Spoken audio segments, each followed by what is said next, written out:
live streamed on YouTube at www.youtube.com/@SpartaTWP.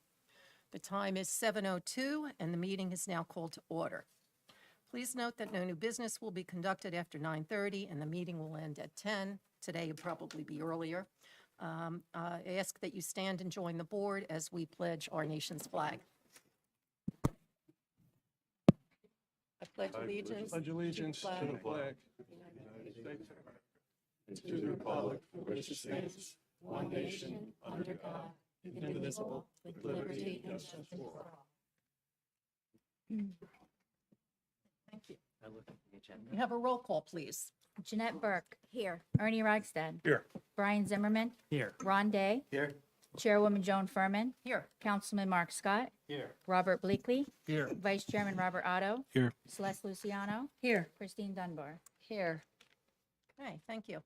We're moving on to the approval of the minutes. It does state that the January 15th, 2025 minutes and the April 2nd, 2025 minutes are in the packet. However, the April 2nd minutes will be carried to May 7th. They're not quite ready. But the January 15th, everybody should have in their packet and receive beforehand. May I have a motion to approve the minutes? I had some things I noticed. Yeah, first we'll get it Okay. on the table. I did as well. All right, So is there, we need a motion? I'll to make that approve? motion. Okay, a second, second. please. Okay. Now we can have discussion. Go ahead, Rob. Page 2, Rossi should be all caps ROSI. It's the recreation open space inventory. And then immediately following, the trail recommendation around Morse Lake was removed due to protests. If you want to leave that, you can, but it subsequently talks about Eric Bernstein from Newton expressing concern. I think he was the lawyer for Newton. So just simply asking that we remove the proposed trail from Morris Lake. So I don't know that it was protests. It was just one lawyer representing Newton. That's all I have for now. Okay. And Mark, you said you had a comment? Yes, just to, page 1, Chairman Joan Furman stated there will be a 30-day clause for all board professionals within their contracts. I thought there would be something like, that there would be a 30 days termination clause. Okay. Can add that. Yes. Anybody else have any comments on it? I had a question. Oh, sorry. Page 3. I don't remember. Minor site plan subcommittee that Joan Furman said they would be forming a temporary subcommittee. Is that temporary or? No, what I had meant then is, this is going back to January when we just had a reorganization and we had not appointed any new members to the subcommittee. Ron agreed to stay on, and he has done so through this date, actually. And Brian is going to be replacing him and will be the newest member of the subcommittee. So temporary just meant during that transition. We didn't have a formal committee, but that probably is the wrong word. I think we could just say that we were forming a new subcommittee.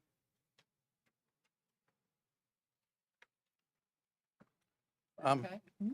Just one comment kind of goes throughout the document. You know, when I look at what was voted on, typically, what I'd like to see is who motioned it, who seconded it, and what the vote was. 4-2, you know, we all voted in favor. When I go through the votes here, it's kind of a mixed bag on the way each one is stated. Some has a motion, has a second without the first and not the vote. So I think it would be important to go back and, just for the record, just go back and look at each vote and say who motioned it, who seconded it, and what was the vote. That actually was one of my comments, because I saw on the 4th page, it had Joan, with no last name, made a motion to come out of executive session, but there's no listing of a second. So if we can find that, maybe these have to come back to us. We make the suggestions and then we reapprove them at the next meeting. I had one other on page 3, open to the public. For each of the people listed, it has their house where they live, but one woman expressed concerns about the impact on her property, but I have no idea where the property is because her address is not listed. Page 3. Yeah, where it says open to the public. Mm-hmm. Well, then I had something at the top of page 3, the NPS. NPS, the variances and waivers, does that include everything? Should it include everything? Because I think there was should have 2 entrances and exits. And there were a few other details, but then they end up in a resolution, so I don't know how detailed you want to get. Well, these are the minutes and what was discussed at the time, and the Okay. resolution came later, and I'm trying to remember if this was carried to the next meeting. And so that's where So, we talked about the Yeah, so subsequent. in subsequent there minutes, you was the- should see that and the Okay. resolution. All right. Anything else? Okay, then, as I suggested, let's make the revisions and we'll vote on these at the next meeting. All right.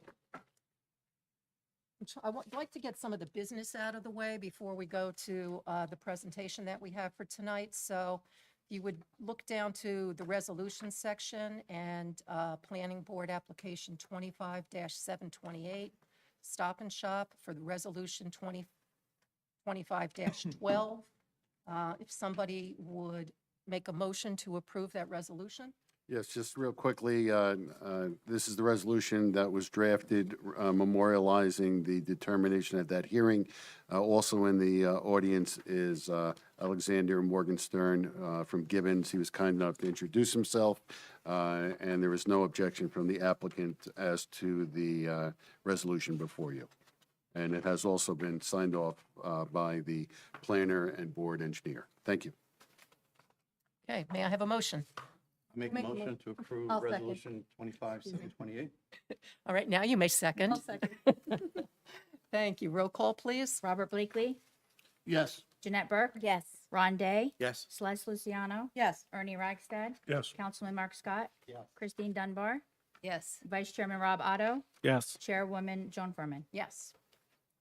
Motion has passed. Can we make any request? I know it's not another bite of the apple conditions, but could I make a request?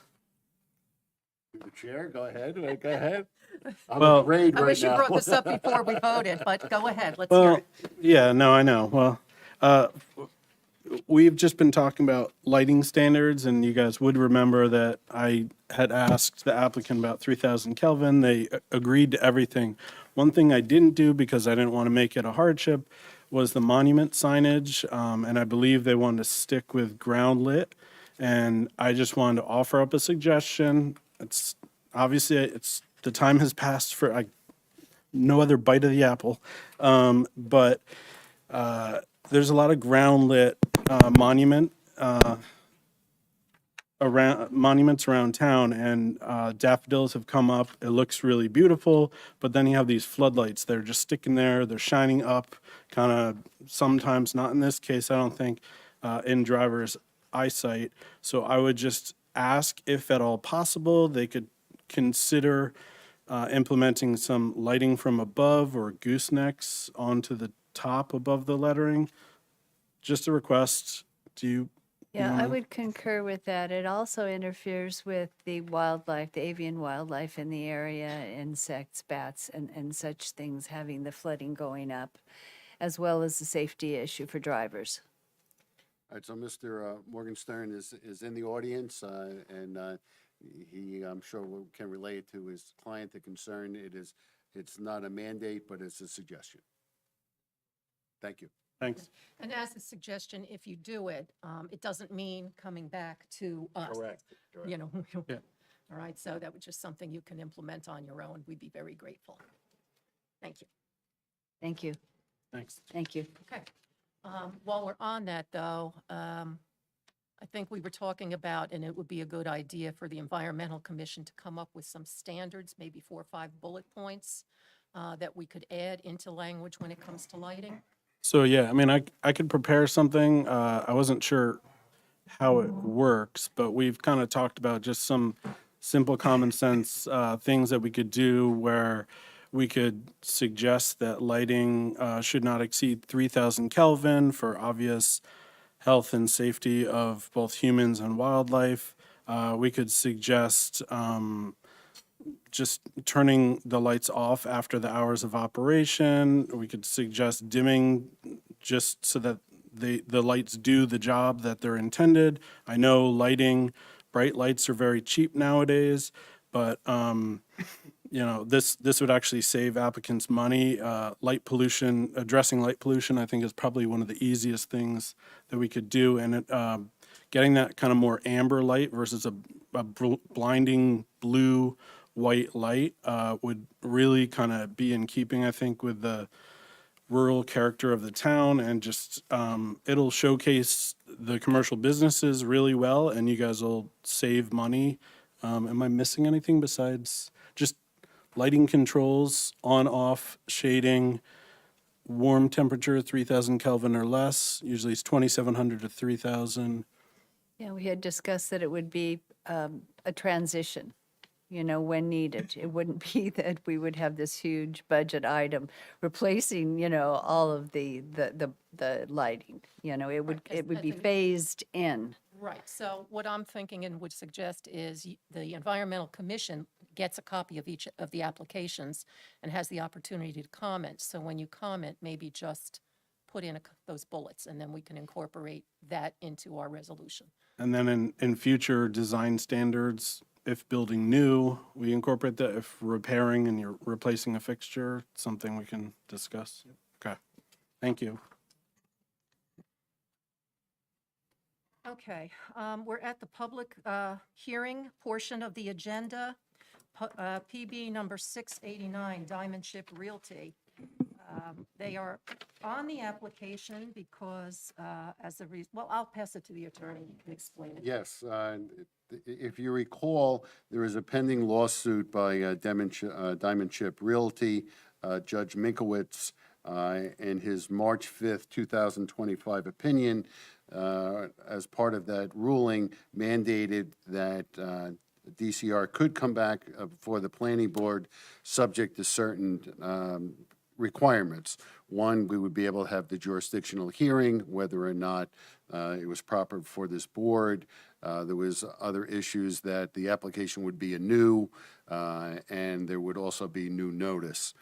So the property owner has appealed that, and they did timely appeal it. It is pending before the appellate division, and therefore it is listed on the agenda because it was a requirement of the Superior Court. Again, Judge Minkowitz, we've complied with his requirement. It's on here. There is no action that needs to be done because we have the correspondence from DCR with reflecting in March 20th, 2025 and April 15th, 2025, in which they are not going to proceed before this board until they have a determination by the appellate division, giving them direction.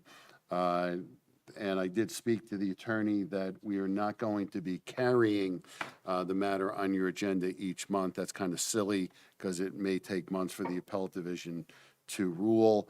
So it's clear from the applicant that they are not proceeding at this time based upon the repeal to the appellate division. You have complied with what you need to do. There is no application before you, so there's no determination you may need to make at this time. And again, the record is clear. It's duly noted that you listed the matter and the applicant chose not to proceed at this time and to pursue their appellate rights. So again, there's nothing to do. This is just completing your task and duty and informing the public of what is going on. All of the letters and correspondence are on the website, and I would like on the record that you were prepared to move forward. We had the representative of the Board of Adjustment present to make the quorum if need be. But again, the applicant has chosen not to go forward. That's it. Thank you. Excuse me, Mr. Porro, can you, for the record, please note it's for the Pro Tem Planning Board? Yes. Well, also for the record, just to be consistent, because we had this similar situation our last meeting with Firehouse Apartments, and the board voted to not carry it. I'd like to do the same thing, but that would mean recusing everybody for about 2 minutes so that our Diamond Chip Board could vote on it. That is a good idea. I have no objection to that. Why don't we do that? Those who have a conflict, if you would respectfully just, and I apologize to the public, it's just formality. If those individuals have a conflict on the DCR matter, if you would just step down to the regular audience, we'll take our vote, and then we can proceed. You're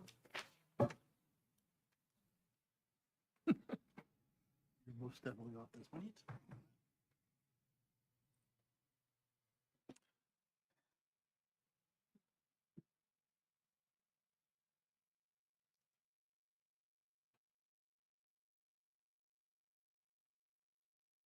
There's no need to leave the, you don't have to leave the public forum. You can- Excuse me, you can- Mr. Poro, should we call the actual pro temp planning board meeting? We need a roll call. Yes, please, a roll call, yes. Robert Blakely, Yes. Ernie Ragsdad. Here. Brian Zimmerman, Here. Ken Laurie. Here. Chairwoman Joan Furman. Here. All right, so gang, the issue before you, as the chair had said, our practice has now been, when there's a request for an adjournment, we make a formal requirement.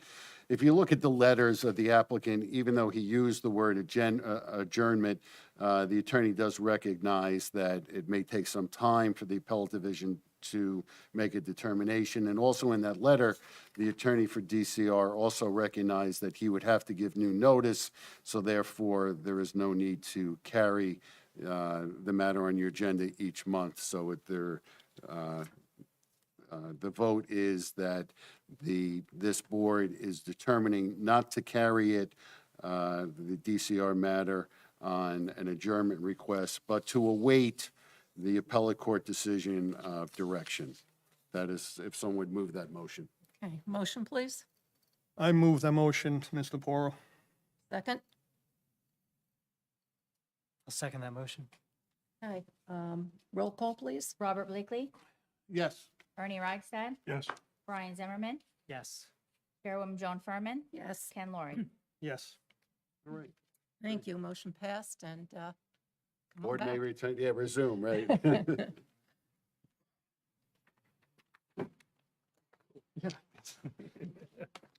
Ken, thank you for. Yeah, your- you're welcome, Mr. Thank Poro. you. Yeah, I'll see it, thanks.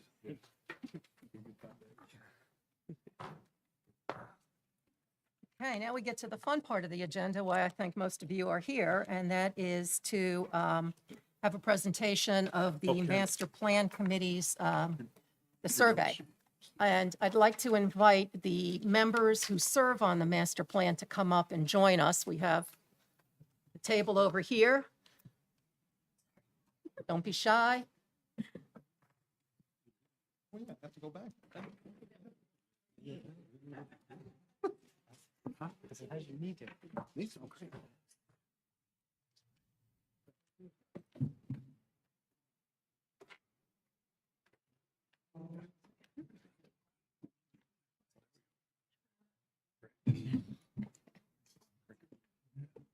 So I'd like to formally welcome members of the Town Council, the Environmental Commission.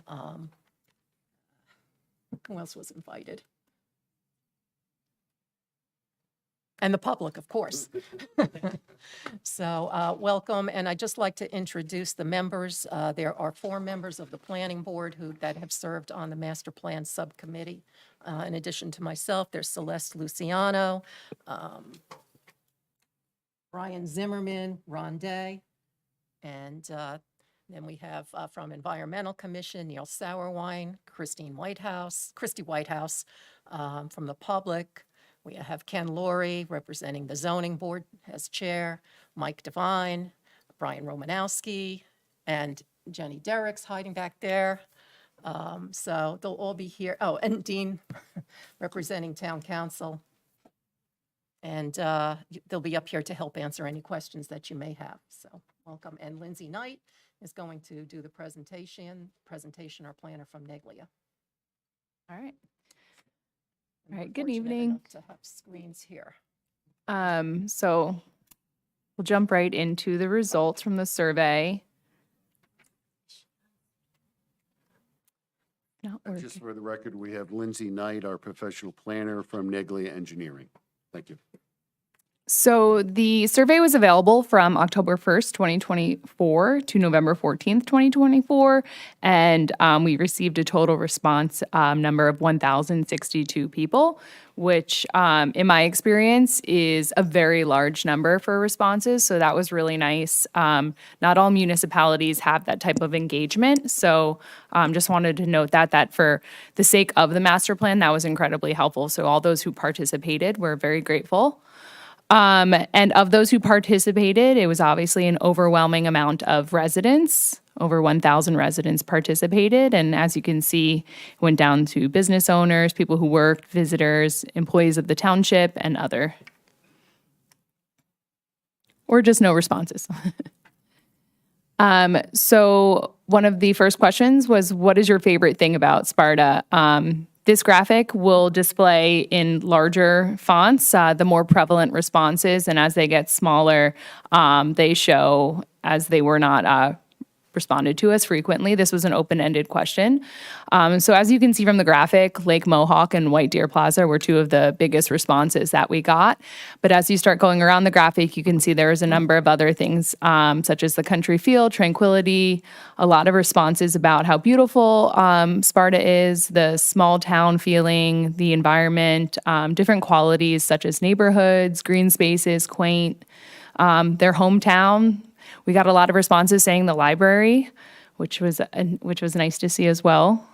So next question, after we talked about the good, we wanted to get into the bad and what was the thing that people wanted to see improve the most in Sparta, and traffic became the strongest trend that we saw in this question.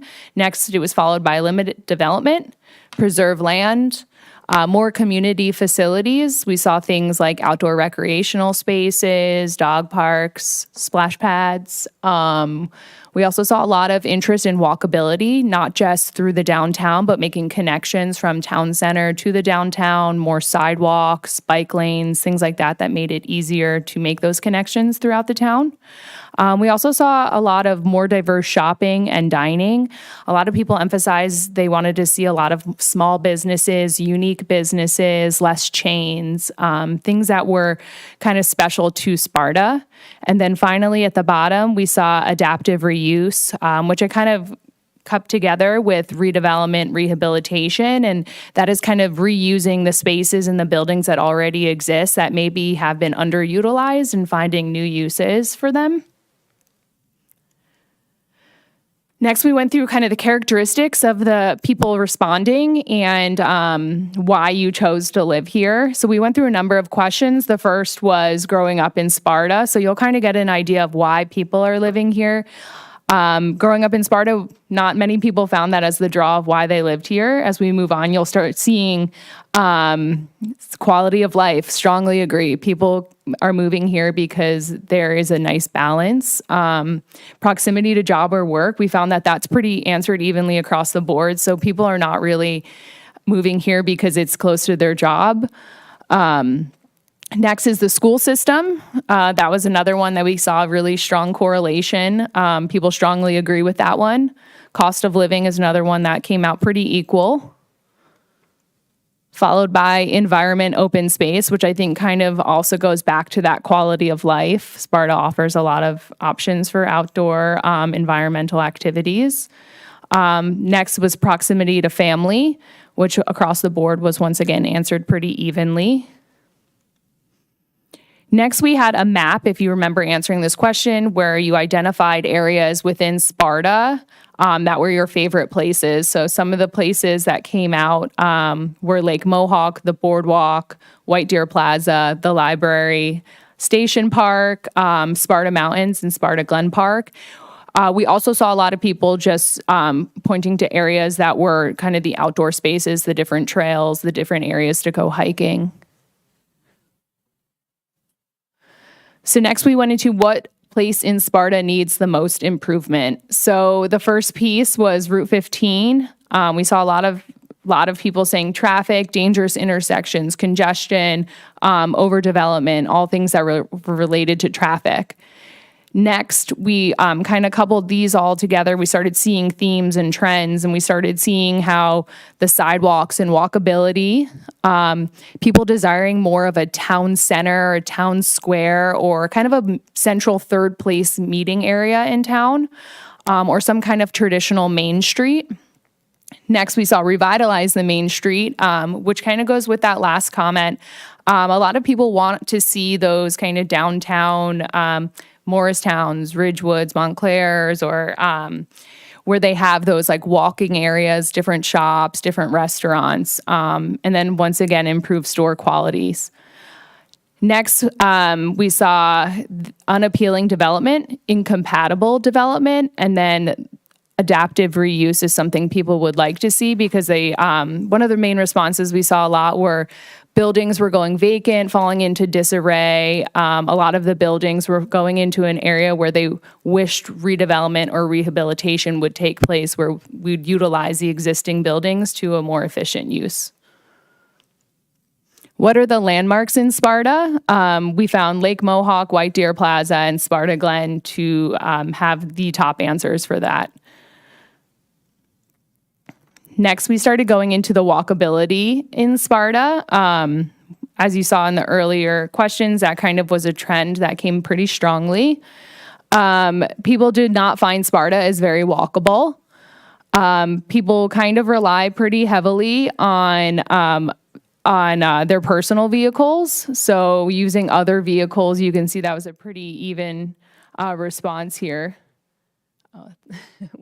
And then next was like, where are your walkable connections? And most people are just walking around their neighborhoods or the town centers. And that's where they want to see the most connections. So maybe a connection from your neighborhood to that town center area.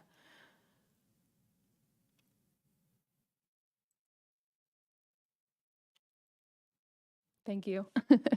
On a scale from 1 to 5, how much do you like Sparta Town Center? 1 being not very much, and 5 being I absolutely love it. We kind of saw it landing somewhere in the middle, so people were pretty indifferent. There weren't strong feelings about this. And then we revisited the previous master plan goals and objectives to see how relevant they are today. Expand housing opportunities for existing and future township residents. Overwhelming amount of people found this not to be valid. Next was preserve the township's natural resources and ecological balance within the context of permitting appropriate development based on sound planning and engineering. The respondents found this to be incredibly still valid. Next is provide the safe and convenient movement of vehicles and pedestrians, still valid as well. The next 3, still very much valid, as you can tell from the graphics.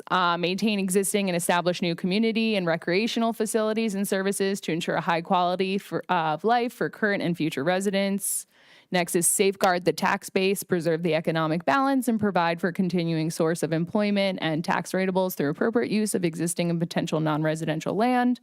And then last was ensure that the township development does not conflict with the development and general welfare of the county, neighboring municipalities, encourage coordinated regional services and conservation efforts. So as you can see, a lot of the master plan goals and objectives still very much valid as we continue to assimilate future development within reasonable and manageable time periods in relation to utility and community facility planning. Encourage development and redevelopment for planned growth in the identified town center consistent with historic character of the White Deer Plaza and Main Street. And then this last one, not valid no, not valid, was provide a range of housing types for residents of all ages and income levels consistent with fair share plan and the housing element. Next, promote the planning and infrastructure expansion of improvement consistent with the land use plan and planned centers. This was kind of a mixed response, although close to half of the respondents still found this to be valid. Preserve open space and farmland to accommodate the community's recreational needs, to protect the natural environment and unique natural features, and to enhance the rural character of Sparta. This was an overwhelming still valid. So in the next 10 years, what is the number one thing you would like to see the township prioritize? So we found quite a few. These are all ranked by what we found to be the most answered question, most responded to. The number one was preserve open space and rural character. And as you go down the list, you can see a number of different things. And you can kind of start sensing the trends of the respondents here and kind of what people would like to see within the township. What have you seen or experienced in other places that you would like to see in Sparta? So once again, going back to that walkable downtown, a lot of emphasis on community facilities, specifically splash park, pool, or rec centers. We saw a lot of answers for dog parks. And then finally, attractive and diverse retail and restaurants. And I think that kind of pairs well with that walkable downtown once again. So next we had the last question, which was, please provide any comments you'd like the township to consider as we kick off the master plan process. This was, as you see, a lot of the responses that we got in the beginning of the survey were carried through to this final question. Once again, protecting the ecosystem, no overdevelopment, preserve open space, consistent architectural and sign design. I won't bore you guys and read through all of them, but a lot of what was answered remained true throughout the survey, which will definitely help with the master plan as we move forward. And then for some reason, this one didn't show up as well, but this was another word cloud. And as you can see, once again, protect the environment, overdevelopment, traffic were three of the biggest trends that we saw throughout the survey response. Next, we saw a lot of design standards, a lot of comments about development happening in a more holistic way, the designs being done in a way that match the existing properties and structures in town that maybe you've identified further as landmarks or things that you like, and not designing things that don't fit in with the character of the community. You can see a lot of open space, recreational type responses, unique retail restaurants, small businesses, aesthetics, community events. It seemed like a lot of people are looking for that social connection as well with other members in the town. And that's really a nice thing to see as a planner, seeing that people are wanting that type of community as well. So the survey responses will be available on the township's website. I put the township there. The website there, and then that is my contact information if you do have any questions regarding the survey responses or any of the next steps in the master plan process. Thank you, Lindsay. Yeah, not a So problem. ex- Oh, thank you.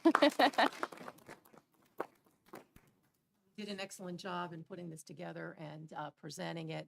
But I just want to take a moment to recognize our planner last year, Catherine Sarmat, who had quite a bit of input into this process as well. So I think first we will open it up to the board to ask whatever questions or comments that they may have, and then we'll go to the public, and the members of the subcommittee can certainly, help. Chairwoman, can I make it I just wanted to, on behalf of the council and the township, thank all the volunteers, everyone on the master plan subcommittee for getting us through last year and getting this far along. And I know it takes a lot of time and effort.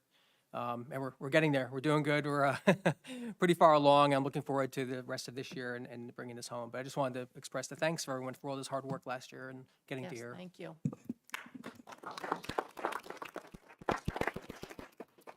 And I guess before opening it up, we should talk a little bit about next steps.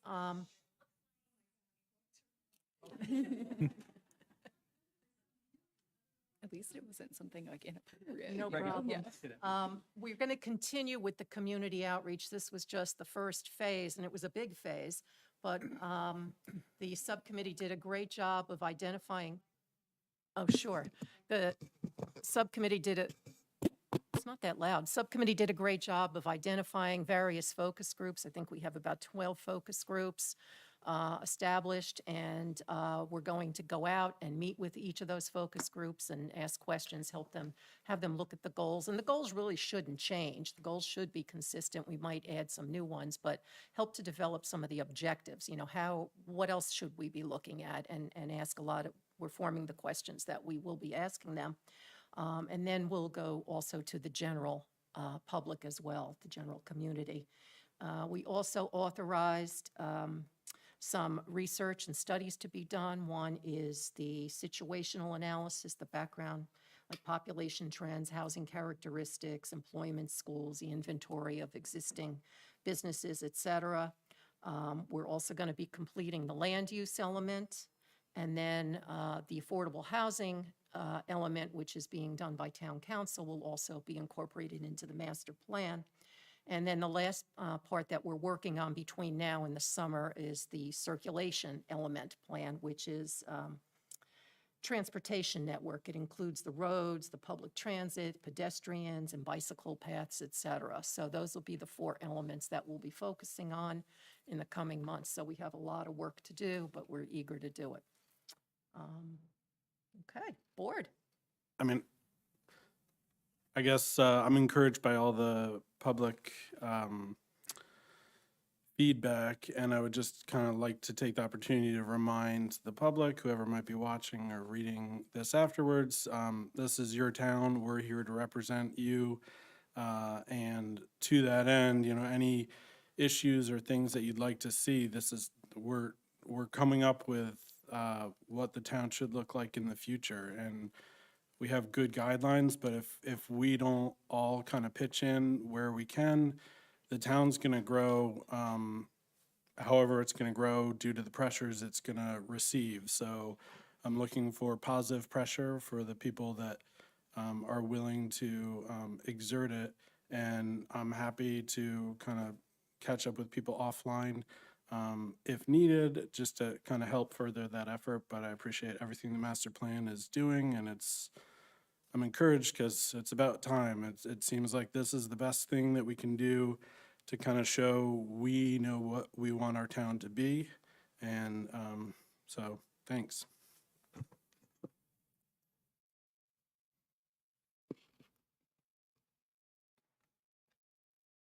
I don't think there was any surprises in this survey, and that's really good. You know, I think this is what you saw in the last 2 election cycles. You saw people in the town say, we want to maintain Sparta, we want to keep it the way it is, and we want to enhance the way it is. We don't want massive change. And that's the reason we moved here, and that's the reason we live here.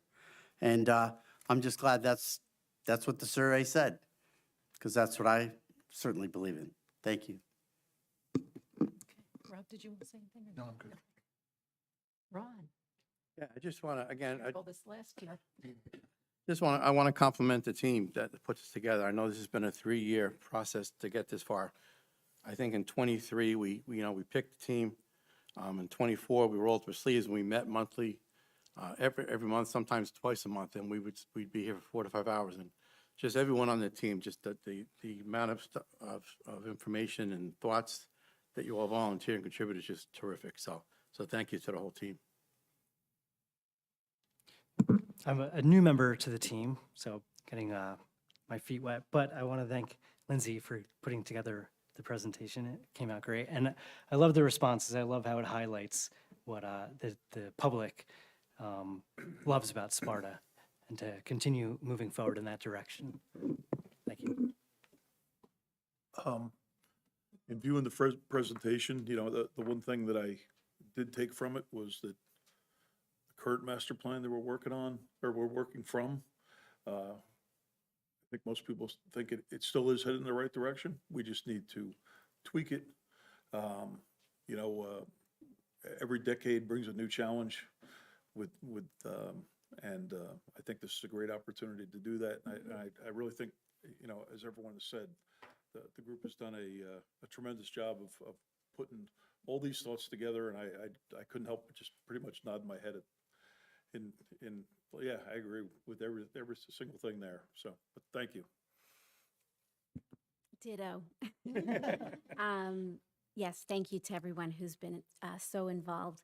The one item that I had thought that we should mention is that Green Acres presentation that we all saw here a few months back, I'm assuming that all of that is being incorporated into the master Yes. plan. Yes, there'll be more That's it. elements. I thought I was just highlighting the ones that we're going to be doing coming up. But that, you're correct, that one is already done, and that is one of the elements. So good point. Open space. Open space. Yeah, open space. And I don't know. No, good, thank you. Okay. Nice job. All right. I'd like to maybe hear from town council and subcommittee members. If you'd like to say anything before I'm open to the public? Just like to just reemphasize that this is just part of the long process. There's a whole process laid out for engagement. Engagement is critical with the community. This is a key first step. As was mentioned, though, there's going to be focus groups, dozens, with all different stakeholders, and then general ones as well. So as we go through the next number of months, please do participate. It's critical, and that way we can round out, either validate or update what we found just in the survey so far.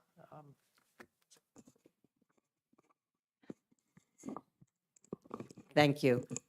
As third generation here in Sparta, being born and raised, as some of the other people I know in this room, it's very, very, it's really gets to my heart to see this because that is why everyone moved here many, many decades ago. And to keep it the way it is, and we are a special place in New Jersey and in Sussex County. And that's the way that we want to keep it. So thank you all. It's long overdue, but the people still want to keep it the same way as we saw in the survey. So thank everybody for all their efforts. Anybody from the subcommittee? Just like to thank you, Joan, Celeste, and Ron, for all your hard work. Ken, can you use the mic, please?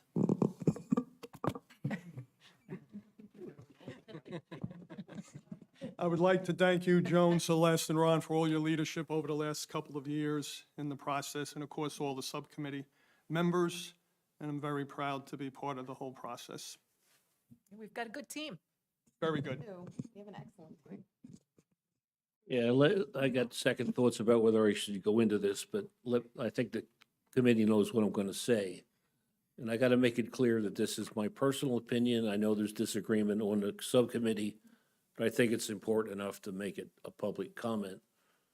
As I step back and look at all the goals and so forth that we've outlined, I agree 100%. As Councilman Scott said, there's not a lot of surprises here, which is reasonable and good. I was a part of the last major update to the master plan, so I'm not surprised either. If I characterize all the things, the goals that we're looking at, I think that most of them, while they're very worthy and desirable and certainly qualify as goals, I don't see them as time sensitive. I don't see that there is an urgency to do it. I think it's something we should use as focusing our efforts as we improve the town going forward, with one exception. Traffic, which is a personal whatever of mine, came out as a high intensity concern.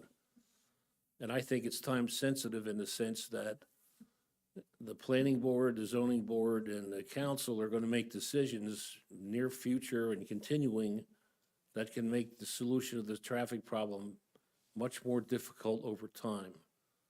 So when this plan comes out 6 months from now or whatever and gets implemented over time, we may in a sense be overcome by events and that we've made our traffic solution much more difficult than it is today. Now, I recognize the circumstances we're in. I know the lawsuits. I know the difficulty of looking for alternative paths. I know we need to get the state involved, et cetera, et cetera. A lot of things make it very difficult to come up with a real solution to traffic, and I'm thinking mostly Route 15. I'm just concerned that we can't let near-term decisions without making that a priority. I don't want to let that slip so that by the time this plan comes out, we put ourselves in a much more difficult circumstance. And to just be very bold, I'm not claiming this is realistic or whatever. I'd almost suggest our boards, pass an ordinance, whatever, characterize the impact on traffic as what's the right word for a permitted use or a conditional use, to make that a top consideration. If you come in with looking for a permitted use for a development, we need to know clearly, scientifically, what's the impact on traffic? And maybe possibly make that a criterion for whether it's permitted or falls back to whatever the other words are. So that's my piece, and again, it's kind of my own views. I've been involved with all this stuff for a long time, and I just see traffic getting steadily worse and worse. And I'd like to call a halt to it if we can, and put something in place so that the focus of our boards, to the extent that's legal and possible, ordinance consistent, let's make sure that we don't inadvertently worsen our traffic situation before we get to the point where we start to live by this plan. That's my 2 cents. Thank you. If I could add, excellent point, Mike. There's a leading case in New Jersey called the Dunkin' Donut case on traffic. And what that case says is that if you permit the use in that zone, it's presumed that the traffic is okay. Right. And that's what you're alluding to. So that was very astute of you. I'm complimenting you on your analysis, because the court has recognized that philosophy. If you say it's a permitted use, it's presumed traffic comes with it. So, Yeah, just like to call it, get it explicitly out there in front of the board and the public, so see what happens. and Thank just you. quickly, for the Dunkin' Donut case it was a strip center where there was a Dunkin' Donuts and it was a permitted use, and they opened up, and then traffic, the board denied it, saying that it would create too much traffic. And the court reversed, saying that it was a permitted use. That has gone out. Now, there are still public health, safety, and welfare issues, whether you want to have a drive-through, whether you want to limit hours, so you still have some power, but you are correct. The use comes with traffic. Thank you. Thanks. Like just add a comment on that too. So I don't disagree with you, Mike. The fact is, the last number of ordinances that were modified, coming from the planning board and approved by the council, have embedded in there 3 new studies that need to be submitted by the applicant. Maybe you're familiar with it. One of them is a traffic study. So for the PDRM 2 zone, which is the latest one we did, and other zones that were updated more recently, an element of traffic study and requirements were put into those, at least in the short term. That should be helpful before we get to do a whole master plan. Thanks, Dean. And I'm somewhat aware of that. As I said at one earlier meeting, I saw the requirements for studies, and I don't want to get off on a tangent.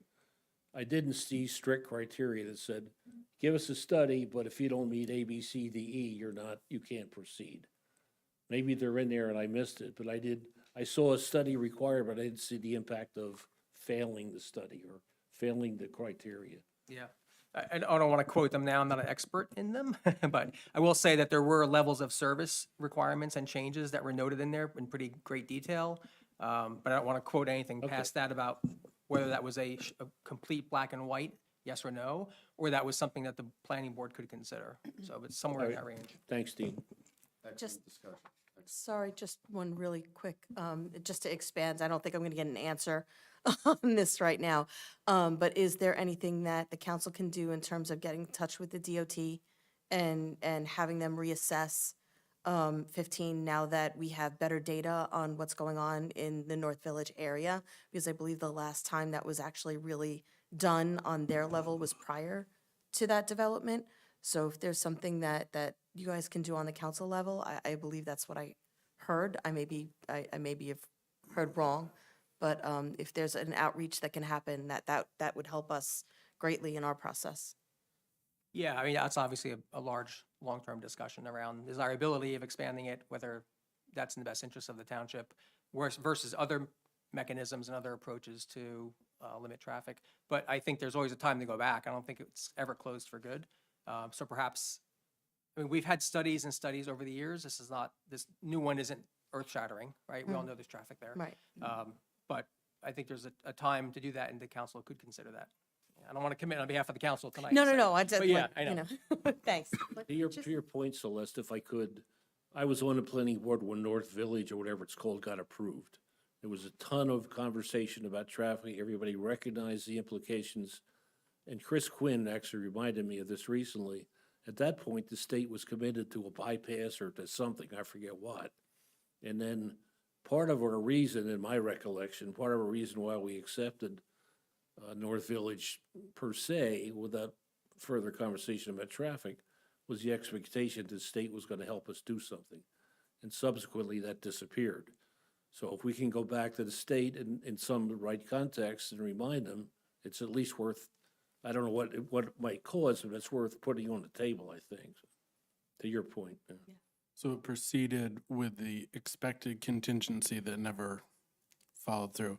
So I just want to piggyback on what Celeste said and then just kind of underscore that I have familiarity with experts presenting findings, and as we go forward and kind of, get something good and perfect it, that, it's good to have traffic studies, environmental impact studies, but we need to kind of define what we want. And I think my preference, because I think North Village might have been applicant supplied traffic study.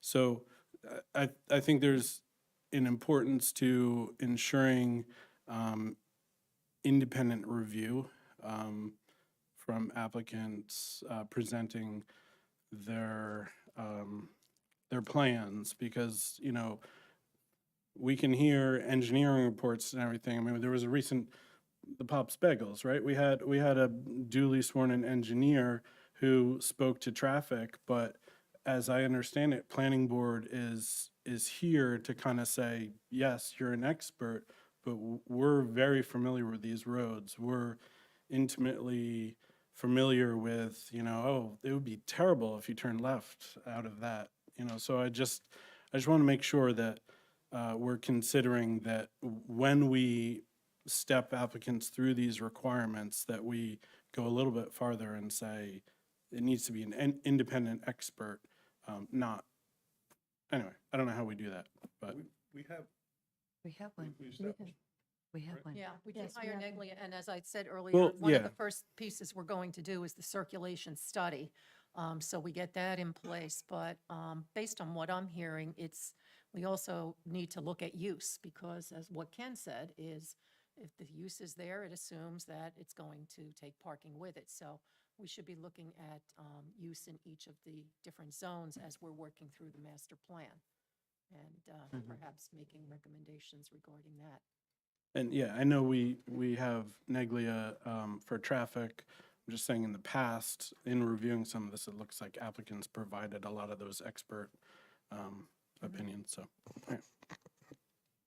Mr. Porro, Yes. if something is a permitted use, doesn't that assume that traffic cannot be considered in the decision? Traffic can always be considered. Okay. As I had said, public health, safety, and welfare, if the Dunkin' Donuts is a permitted use, but doesn't mean that you have to have that permitted use open 24/7. You still have time, place, and manner that's reasonable. Again, public health, safety, and welfare. It may be that permitted use should not have a drive-through. That you may have a restaurant that is permitted, but you limit the amount of tables. So a permitted use doesn't give carte blanche, but if something is a permitted use and comes before the planning board and they are reasonable, the applicant, you should be reasonable. But if a applicant, I think as Mr. Otto was saying, that if they come in with the traffic study that says the current condition is an F condition and it's not going to make it any worse, well, it's an F condition. So, we have to have an element, I think, as Rob said, that if in community, you can't make a left-hand turn there, that you have to use a level of common sense of public health, safety, and welfare. Thank you. I'm going to add just one thing, and I apologize, but again, I don't want people walking away thinking that we don't look at it, because, when you look at what was done in the Economic Development Zone ordinance, when you look at what we did on PDRM 1, PDRM 2, there are traffic standards in there that says, show us that you meet these. And it helps us define, is it proper use or not? So that data is there, and it is being looked at. Can it be better? Absolutely. But it is being looked at. Yeah, I didn't mean to imply that it was not considered. I'm just trying to emphasize it a little bit more, maybe. Mr. Porro, if I could just better understand the implications of the Dunkin' Donuts case that you mentioned. I think you said that if the use is permitted, then there's a presumption that the board has accepted the use would not have an impact on traffic. Is that a rebuttable presumption, or did I misunderstand the implications in the first place? I think you've got a little, it's a permitted, there is a presumption that the traffic, when it was approved, that the traffic came Use. as a use, it comes with it. Now, that's the difference between the planning board and the Board of Adjustment. We being the planning board, only hear permitted uses. You know, well, hear subdivision and those issues, but the Board of Right. Adjustment, you actually have the harder job. Because you are changing uses of which the master plan is contrary to the master plan. And I compliment you all. A lot of communities do not update their master plans as often. Some communities have 30 years since they've looked at it plus. And I know you've been in the process for 41 now. you know, you've been looking at it the last 3 years, which is admirable. So again, if the master plan, I'd like to see it from a legal perspective sooner than later, because that gives us guidance. So if you want to change uses that aren't permitted because of public health safety, because of the survey, because of traffic studies you're getting, I'd rather have that data now, because the court doesn't want to, bless you, doesn't want to interfere with your community. But the court will say, how current is your master plan? How current are the traffic studies? How current are your efforts? So. So, okay, but perhaps I haven't asked my question properly. If the township says that a particular use is permitted, I almost question, what is the point of a traffic study, given the Dunkin' Donuts decision, which apparently means that you approved it as a use, so the traffic, you Yeah, approved the traffic. Yeah, you're going to the extreme of that. Okay. Let's say a restaurant is approved as Right. permitted use. If it's 1,000 square feet and your parking requirements and your traffic is X, if it's 5,000 square feet, it's Y. If it's 10,000 square feet, it's Z. So same thing with office buildings, warehouses, and the like. Just because it's a permitted use, we still have to constrain the size and operation in conformity with your roadways and public health, safety, and welfare. Something that was a permitted use in the past may not function currently, and that's why you re-examine your master plan. And that's why I'd like to have it sooner than later, because now you have the most current data, and when the court reviews it, they give very good deference to that, because it's a current document. Okay. So there's a presumption that it's okay, but There's a presumption that that use, now let's say, like even height, the height may be permitted, but if it's over 10%, now it goes to the Board of Adjustment. It's a D variance. So things in de minimis things, the Dunkin' Donuts case is okay. If the magnitude, again, on the Dunkin' Donuts case, does it have a drive-through? Does it have a walk-up? Does it have 24/7? So even the Dunkin' Donuts case is saying, if it's a permitted use, you just can't say it's, traffic is the problem. If it's a permitted use, but because of the drive-up, because of the hours of operation, because of the size of the Dunkin' Donuts, it doesn't fit, even though it's a permitted use. I believe the board would have the power to at least amend that or object to it.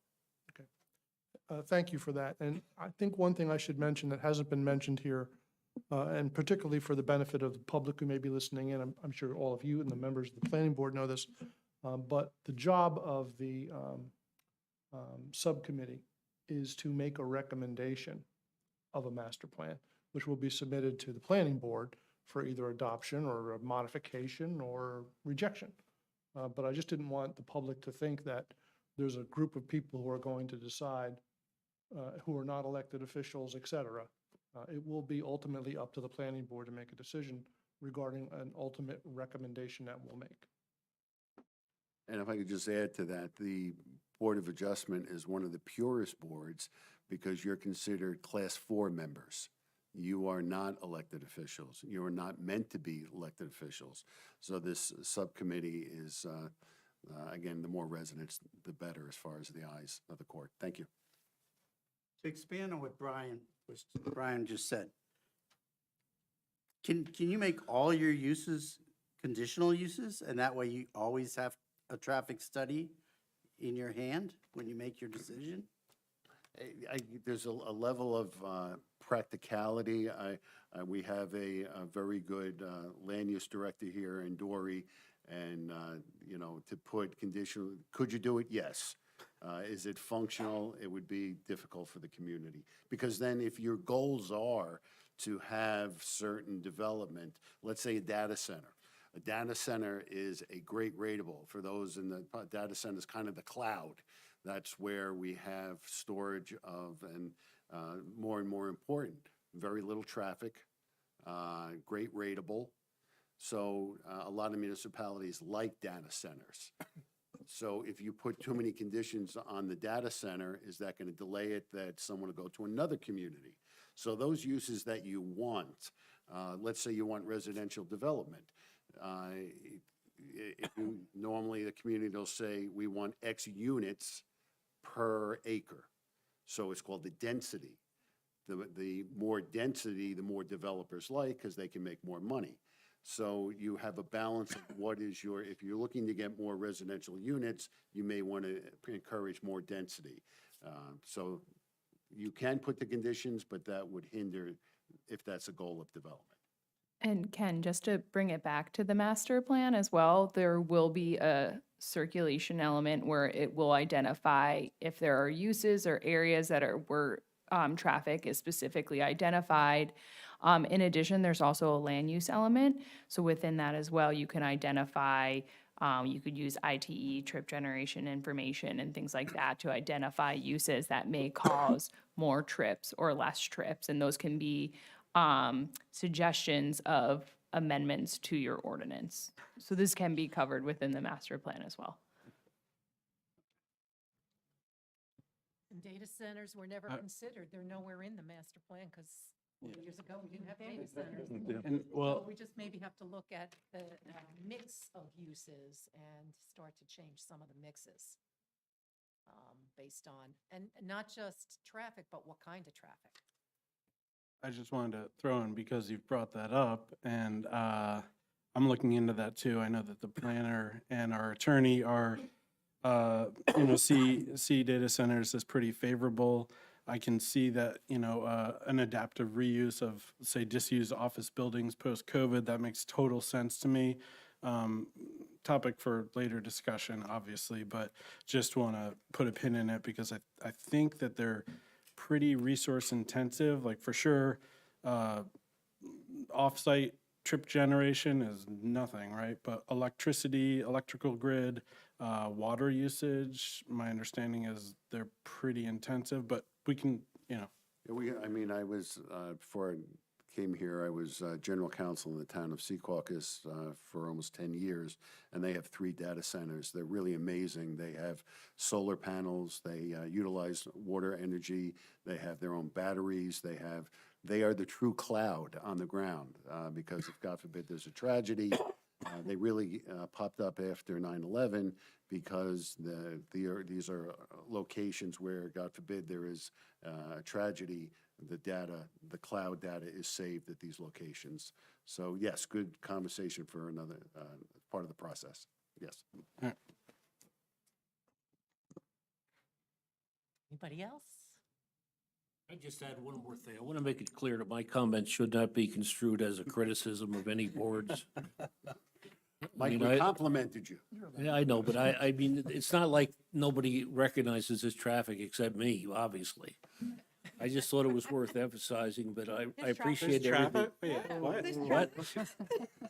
And then I have 10 more points I'd like to make if I. don't like traffic. I have to tell you, when we sat down at, I guess, 2 meetings ago for the master plan, we kind of rolled up our sleeves and looked at these 1,068 responses for each question.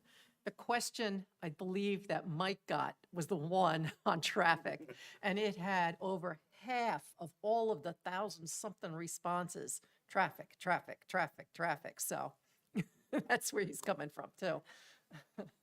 We'll give you like dog parks and splash pads next time. Yeah, I would have traded. There you go. Okay. All right. Well, if nobody has any other further questions or comments, we can open it up to the public.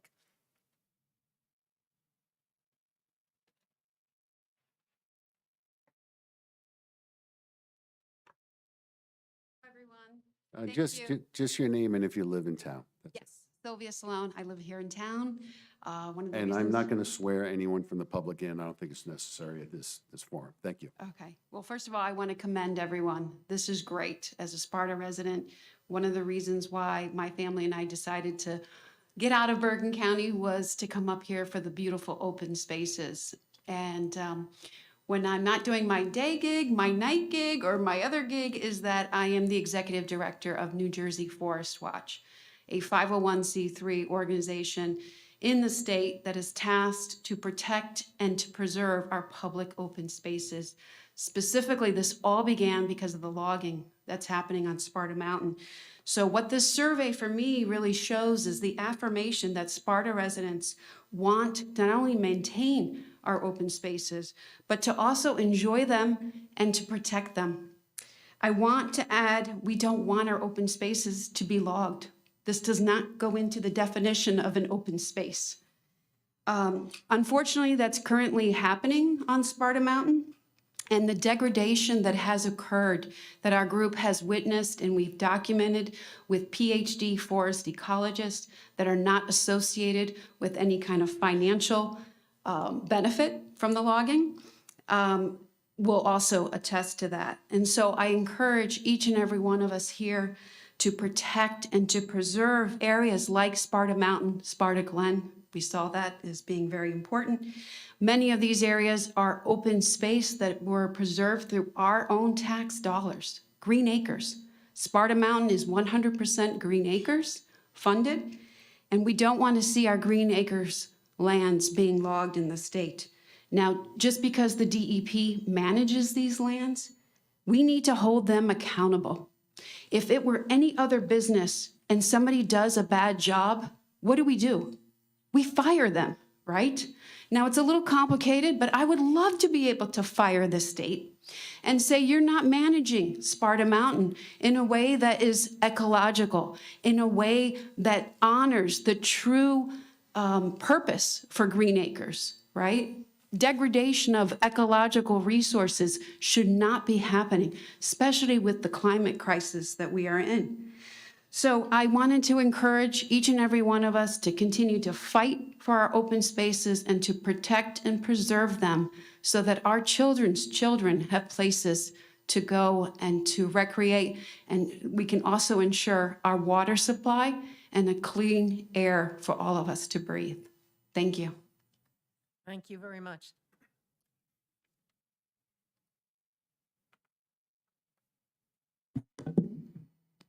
Good evening, Kathy Ebbinghausen, Scudder's Road, Sparta. First, I wanted to just thank you all for the time and effort that you put into this survey, this presentation tonight. I know it wasn't a small amount of time and effort, so I just want to say thank you for that. I am indeed encouraged by the results and also share them that, you know, keeping open space and green spaces is really a key part of this community. So I second and third that and whatever else that.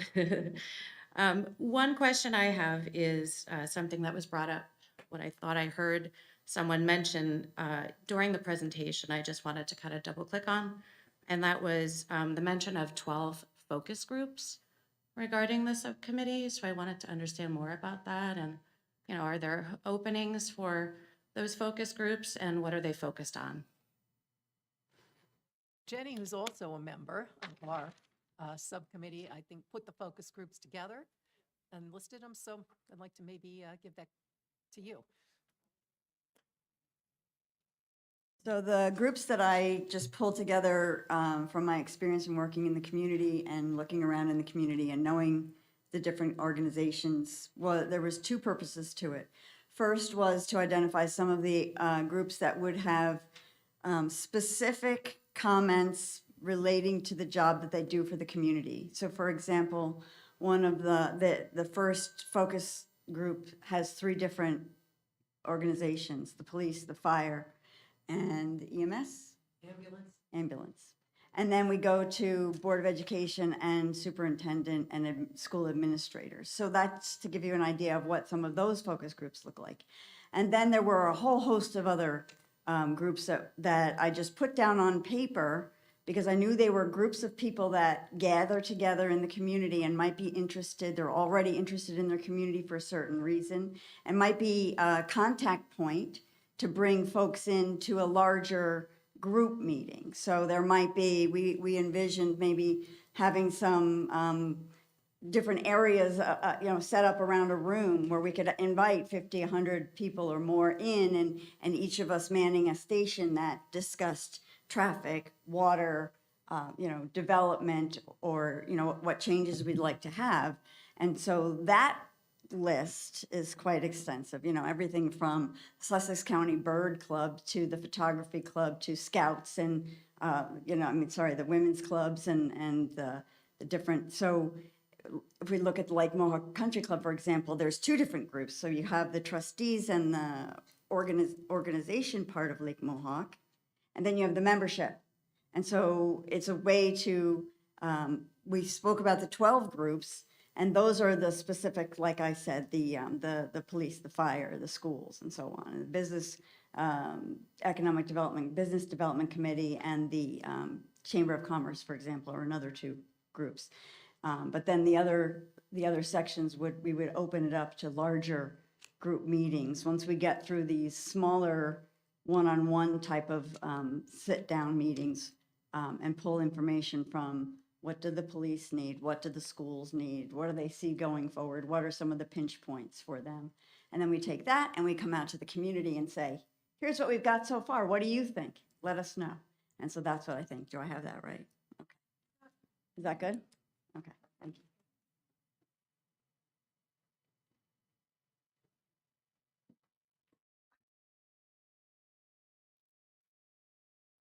Hi, Dean Reinauer, been here 42 years, and I'm originally from Bergen County and glad I escaped.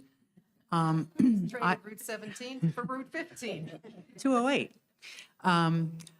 Basically, since I've been up here a long time, I used to commute from Sparta to Wall Street, and I find it interesting, the state did surveys, literally where they stopped me on Route 280 to fill out this form and say, where are you coming from? I know at one point New Jersey actually was interested in doing something, just like the Sparta, the YMCA in Hardiston about 25, 30 years ago, they talked about putting in a recreational facility in what I call Lower Sussex County, Sparta, Byram, Andover Green Township, but they ultimately elected, and they never sent a survey. It went up to Hardiston, which I kind of think was a mistake, but I'd rather see 2 of them. Just in terms of looking at, I think it's been a great survey and a great response, and I'm not surprised the way it shows. But one thing in terms of looking at the recreational space, I think that for what's been done for children in town is amazing. I look at a lot of our money went to AstroTurf, and I don't like it because it's a petroleum-based product.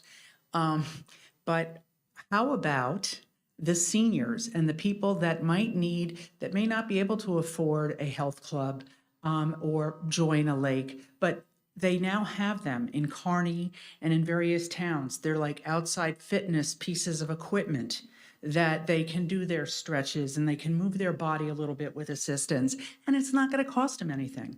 And I think that's really something would be very complimentary to see in one of our parks and when you're doing some planning. Good point. Seniors are one of the groups on the list as well. One of the focus groups. Yeah.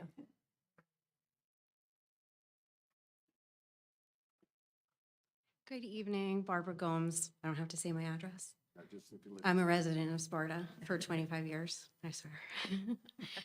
I just want to say I'm a really proud resident tonight. This has been wonderful to hear the results, but more wonderful to see the community engagement.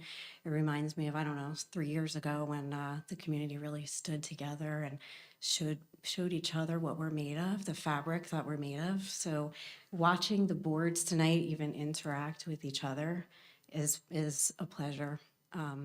Especially, I do know how hard that you're working as a volunteer.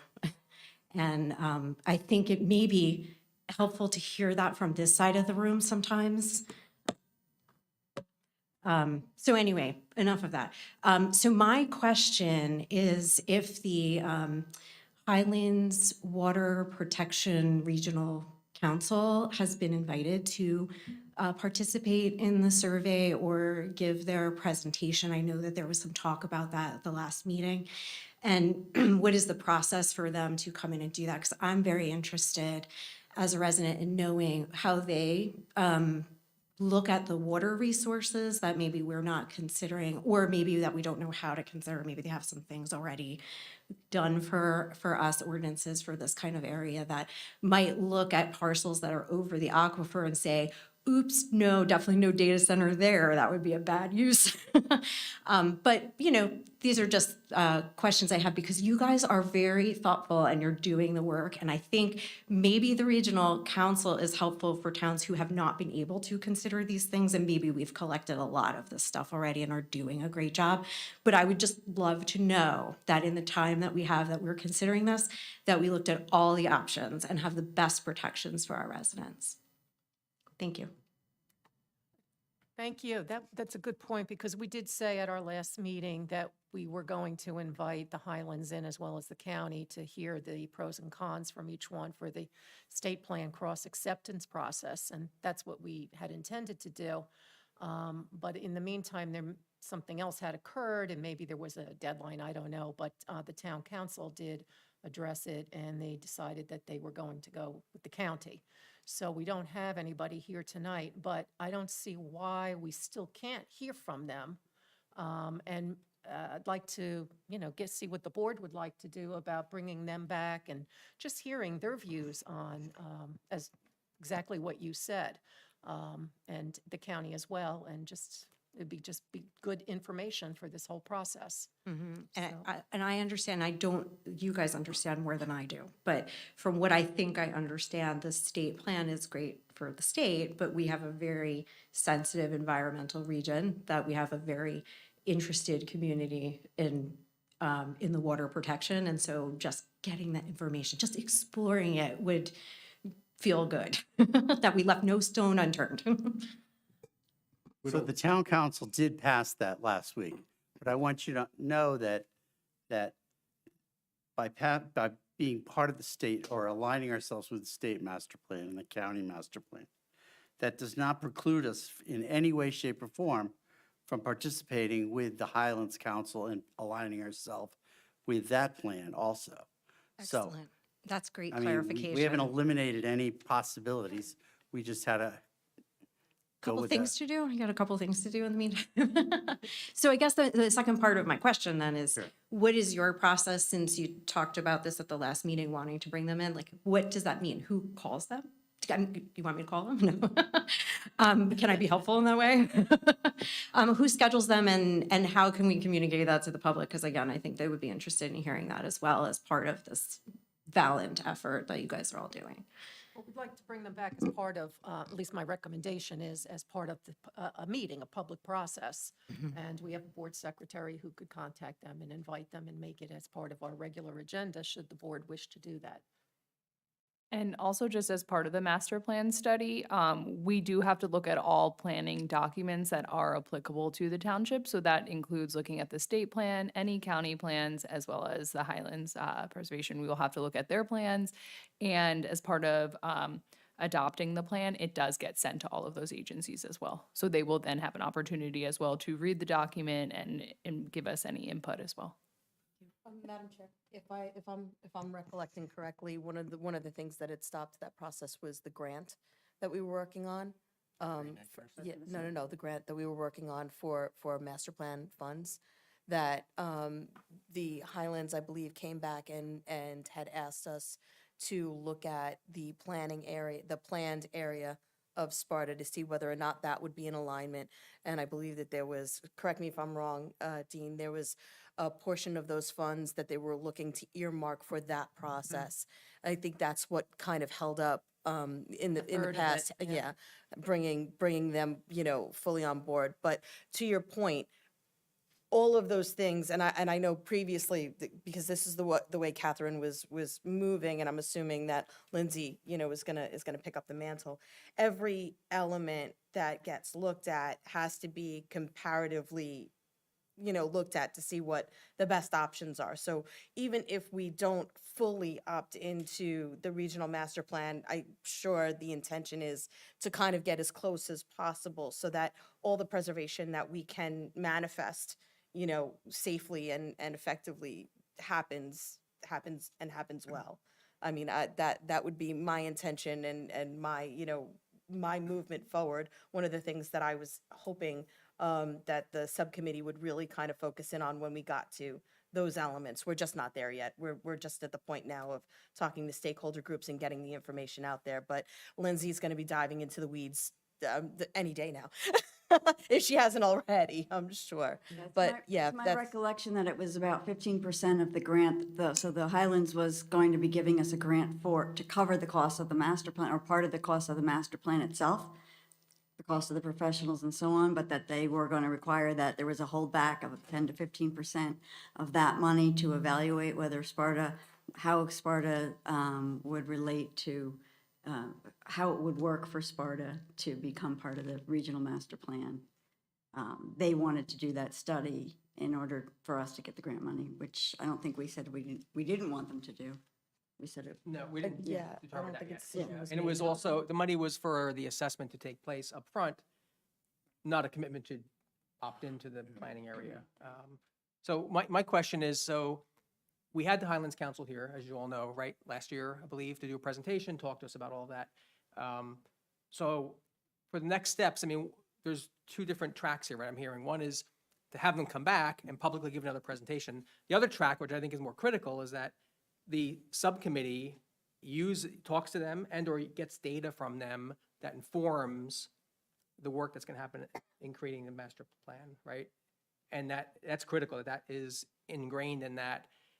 Whether they come back here at a certain point and do another presentation, that's nice. But I think more importantly is that the subcommittee has access to them and has the data so that informs the master plan that's being proposed, right? I mean, What I thought I heard from Joan, though, was that did I get it right, that you were kind of saying if we wanted to reach out to them, if this board. I took it back from, speaking master planning, because Oh, okay. Barbara was asking about The the subcommittee. cross-acceptance process. She was referencing if I'm correct, the last meeting, and then saying, where did it go? Right. So I pulled it back a little gonna and said, for the cross-process it, though. cross-acceptance process, it can't hurt to see what kind of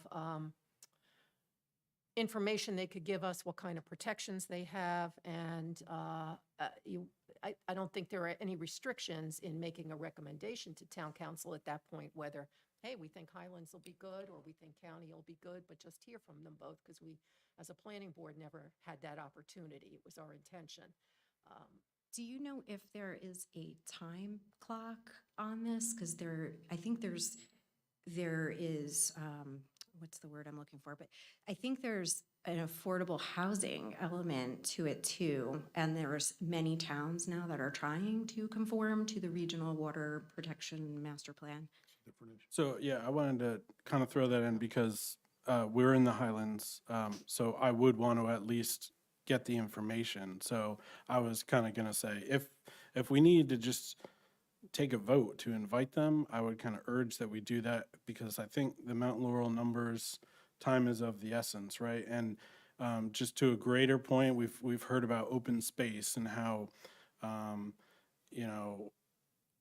well, our numbers, I think, are dictated by more of a regional assessment, but we all know, again, we live here in Sparta, that sometimes our open space isn't truly open space as it might be in other communities.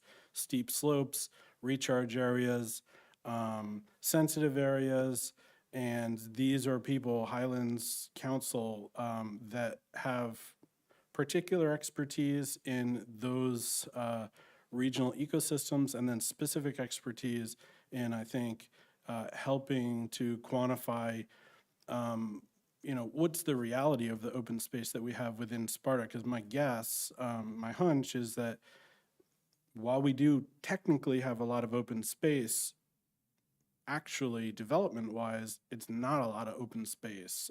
We don't want to encumber a lot of this space because we rely on the subsurface waters for our very livelihood. So, I would just, again, if there was a motion to be made to at least invite them, my understanding is it's totally optional, and I thought we could opt out if we ever did go with them, but I'll leave it to you guys. So a couple of things. So the housing element, which is being done as your fair share plan, and housing element, which is being done by another planner who, there's a couple of things. Your number that you were given of your prospective need is based on a 3-factor calculation that DCA had done. The first piece is going to be the change in income since the previous round. The second factor, which is your non-residential tax assessment, so that's the valuation of non-residential properties and the changes that occurred between that. The third piece was your land capacity, which many towns went and objected to because when the DCA mapping came out, they found flaws within the mapping system. So like you said, I had towns where there were Rossi sites, there were interchanges on freeways, single-family homes, rear yards, things like that. So that's where some of these numbers were able to be challenged. But because it is a 3-factor system, it wasn't really changing the numbers that much. But now the second piece is your planner is going to go through and do your housing element. And like you said, they're going to do what is called a vacant land adjustment. So they are going to look through all of the vacant land within the municipality to determine if any of this is actually developable. And so part of that is you look at different mapping systems. You look at NJDEP mapping, you look at FEMA mapping, and you kind of start whittling down that list of all vacant land to a point where you find if lands can actually be developed on. So that's where you do this whole analysis of anything that's determined vacant, and you go parcel by parcel to determine if there is actually realistic development opportunities. So that's the first piece. Then your planner is going to go and do a realistic development potential number, which is going to change your number hopefully a little bit more. And that is showing that the realistic development that's going to take place over the next 10 years. So any projects that are in the pipeline, any projects from the previous round that carried over, things like that. So typically your number that you were given by DCA as your prospective need, once this kind of exercise is done, will most likely be different than what your prospective need originally was. I don't know. I'm not working on that, so I can't speak to specifics. But the housing element, which is part of the master plan, will also be changing that. And it will take into account a lot of the things that you have spoken about as well. And it'll kind of doing that vacant land analysis will really dig into why properties cannot be developed on. Can I just add, just to clarify, so I'm pretty close to that process that the council's going through with the planner and the lawyers. So just to circle back to Rob's comment, having the Highlands Council or anyone come in now and talk about water quality or other things won't affect the number that we were given as a town, the number that we carefully reduced into a more perfect number that we then submitted. And then this next few months of process that's happening now with some challenges and everything, and where we wind up won't be affected by the Highlands Council or anybody coming in and talking about water quality or anything. That's totally a separate process. Not saying shouldn't do it, but that's not going to affect the housing number and anything affordable housing wise. I'm also hearing that sounds like we should look at Rossi again. And then the other item as well is maybe as we go through these stakeholder meetings, maybe that is when we contact Highlands, and that's kind of when we speak to them as well. But I think we're going to have open communication with them during the master plan.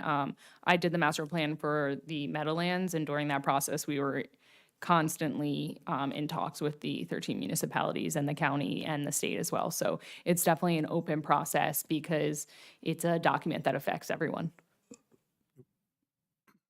I think we also need to focus on, we're here to protect Sparta, and understand that other groups, whoever they are on the outside, aren't interested in their objectives and not necessarily ours. So we got to guard against that. the first person from the public that spoke here talk about Sparta Mountain and and it being a Green Acres project. By Green Acres taking that over, we've lost complete control over that area of town. And it's now, they do what they want. That's, the state DEP has all the say, we have none. So that's another thing we need to take into consideration and understand, that we want to, as we go forward and we bring other groups in or we partner with other groups, we want to make sure that they're aligned with our goals.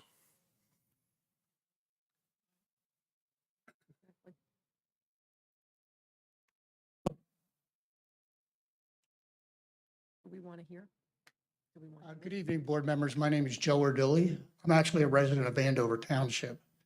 I'm here for multiple reasons, but this was very interesting to me. One, I personally sit on the land use board over in Andover Township.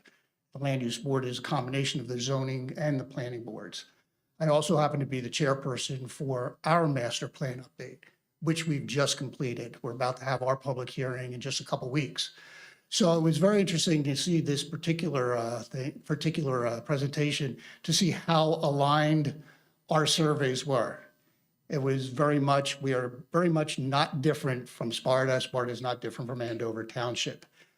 There were a couple differences, but there's a couple things I do want to point out from there. One, again, the similarity was quite amazing. The open space, the keeping the nature, keeping the rural nature of our towns was absolutely key. Walkability. One of the things that actually came up in regards to walkability, we're not a very walkable town, and we don't anticipate that. We know that's going to be a challenge, although that was asked of us. We're also a big bikeability town. We get a lot of bikers from out of the area that come over and hang out. They park themselves over at Kittatinny, and they ride in our town. But we've also noticed that they ride into Sparta. They ride into Newton. So as the subcommittee has continued to work this, as you get into that circulation plan, what I would like to personally ask is see if we can't team up somehow in regards to that biking ability and see if we can come up with some safer paths, because if you've seen the bikers on the road, they're on our major roads and it's a challenge sometimes. But if we could come together on that and come up with some bike paths between our towns. And again, we border 5 towns. We have 5 towns around us. We would love to partner with all those towns to see if we can help these bikers who come into our town and support our towns as well as your own. In regards to traffic, we don't have the Route 15 issue, although we all probably travel it.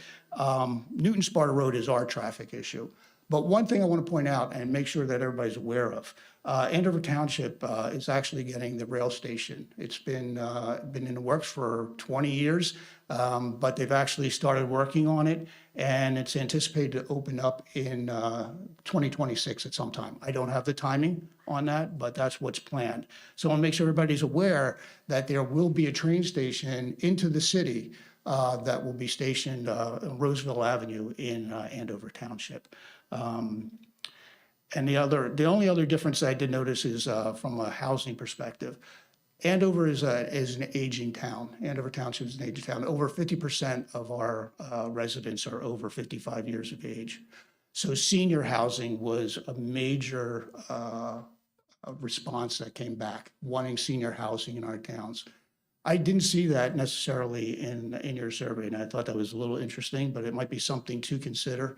I know that Sparta has, a much younger population to begin with. But at some point, that younger population, if you want them to stick around and stay, are going to age as well.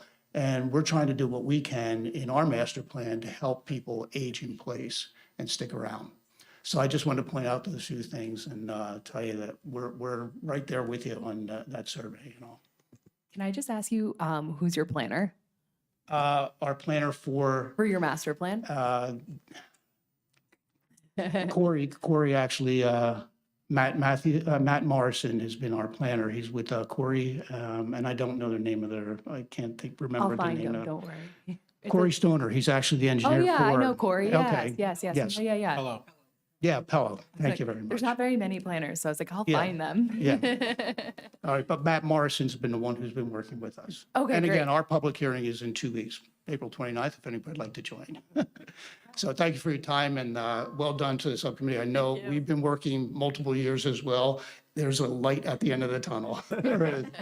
Good luck to Thank you. you for sharing all that. It was Thank you. very interesting, and you did Absolutely, bring up a thanks. good point about really working with the other towns. So not just, we should be working with Andover, we should be, if we're just looking at Route 15, not look at it in isolation, what's going on with Lafayette and the big picture. So I know that part of our plan will be to look at the master plans of all of the And surrounding working, towns. and working with the county as well. And I, Yeah, and I yeah. know that's one of the, because I've dealt with this with the county, one of the biggest problems they have with their roads, because they've been there a long time, their right of way, a lot of times is 1 foot off the fog line. They don't have any room to put bike lanes in, you know, because we've asked them to put them on East Shore Trail in Sparta, 517, that then ends up over in your town. And they just don't have they don't own the land to do it. That's the problem. And there's a lot of bikes on the county roads. So, Sir, could you give us your contact information before you leave? Thank you. I just want to also echo, I appreciate you coming in because I started digging into the master plans and just planning and zoning, just trying to understand it, get up to speed. And it seems like that big missing link is just collaboration with your neighbors. I mean, we created our boundaries, but nature and, you know, it all cuts through.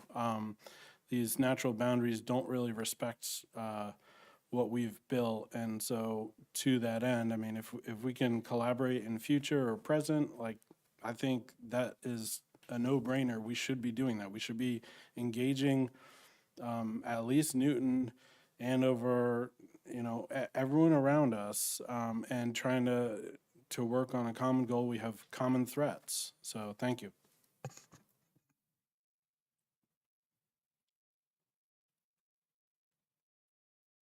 My name is Gary Tunkovich. I'm a 30-year Sparta resident. And I must say, I'm very encouraged by the results of the survey. The message I'm taking from this is that the overwhelmingly common denominator here is regard to the rural character and open space. And I would just urge the planning board and the council to keep that foremost in their thoughts when decisions come up as the process moves forward. I'm thinking specifically PDRM2. I would also like to present a somewhat alternate point of view in regard to Sparta Mountain. I don't think we should lose sight of the fact that that tract is a wildlife management area, with the emphasis on management. And that's what I understand the state's objective is here, is to create a mosaic of mature forest, which is very important, as well as young forest. This is not the 1890s. They don't do logging, they don't do land use the way they did in the 1890s, where they completely, it was irrelevant, clear cutting and that sort of thing. This is being done by professional loggers, professional foresters, in conjunction with wildlife biologists. And it certainly is ugly when they first do it. But if you look at some of the areas that have been cut 5-10 years ago, where there was one tree, 15 have grown up to replace it.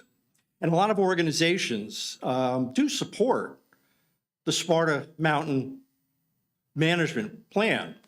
Water. Trout Unlimited is an organization that advocates for clear water. They favor the plan. They've looked at it.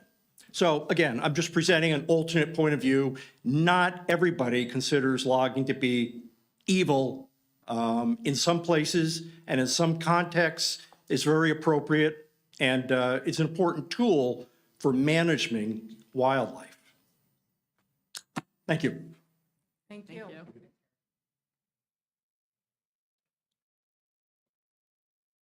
I said the magic word, so I have to say something. Beth Broderick, I've been here for 46 years.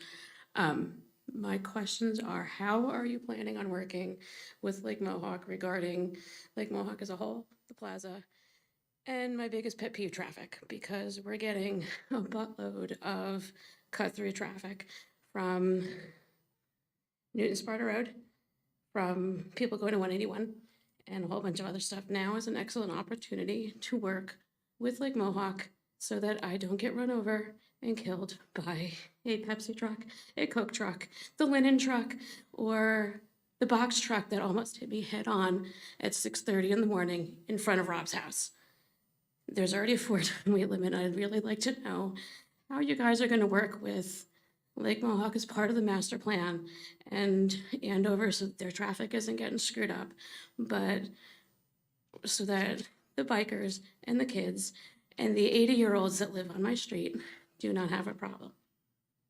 I don't know if Jenny's subcommittee is part of if that's the only, or the one you mentioned anyway, but if that's the only thing, maybe we could kind of expand on that. I have no problem coming to every planning board meeting and antagonizing you guys until I get my traffic fixed. And Dean, I'm sorry, and Margie, I will be at every town council meeting annoying the crap out of you until I get what I want. I will just give one perspective on this, Beth, and Mike and I have talked about this, and we talked about it at the last subcommittee meeting. Remember, this is a critical issue, I get it. The master plan is a vision and a strategy for the next 20 years. So this might bubble up to be that we need to manage traffic and safety, and here's the goals, here's the objectives. It's not getting into the nitty gritty of what can we do in a month, just to Oh, be I know clear. it's not So, going to be, yeah. I know it's a big picture, and I know it's not just my street or just the lake, but it's my understanding that Lake Mohawk makes up 40% of Sparta. So it's a big issue, and when you're looking at traffic and water quality and open space, and you're looking at the actual lake itself, you're looking at the Wallkill River and a whole bunch of other stuff. So if there's a problem with a ridiculous amount of traffic in part of the community that cannot handle it, you're not looking at just me being a brat, but, and I will own that until the day I die, but you're looking at the water in the lake, you're looking at the Wallkill, you're looking at everything. It's big picture. I know it's not an overnight solution. I've been bothering you guys for 4 or 5 years now. It's got to be addressed. So I'm just curious as to how you guys are planning on working with the lake as a big entity in Sparta, and also the police with it, because they're a big factor. I'm back and forth with McCarrick on a regular basis at this point. I'll let, Joan, if you want to add, I'll just say my comments are, is first of all, there's members that live in Lake Mohawk of the subcommittee. Okay. Of the master plan subcommittee. On the stakeholders list is clearly a few groups from Lake Mohawk and the police. So these groups are stakeholders, they're going to be in focus groups, they're going to be key contributors. And again, the public has ability to comment too. So it's not like it's going to be just a one-off meeting. At least that's not my understanding. So, and the issues you mentioned are issues that Sparta needs to address, not just Lake Mohawk. Oh, I know, right? it's Yeah, not. So we're it's- saying the same thing. It's not just my universe. Yeah. And Jenny mentioned maybe the public from Lake Mohawk. Is that, how do residents of Lake Mohawk get involved in that? Jenny, can you? Oh, sorry, I'll share the mic. I won't bite you today. Sorry. So right now, we're working on getting the scripts and the questions ready for, and making the appointments with the specific smaller groups that we that I spoke about earlier.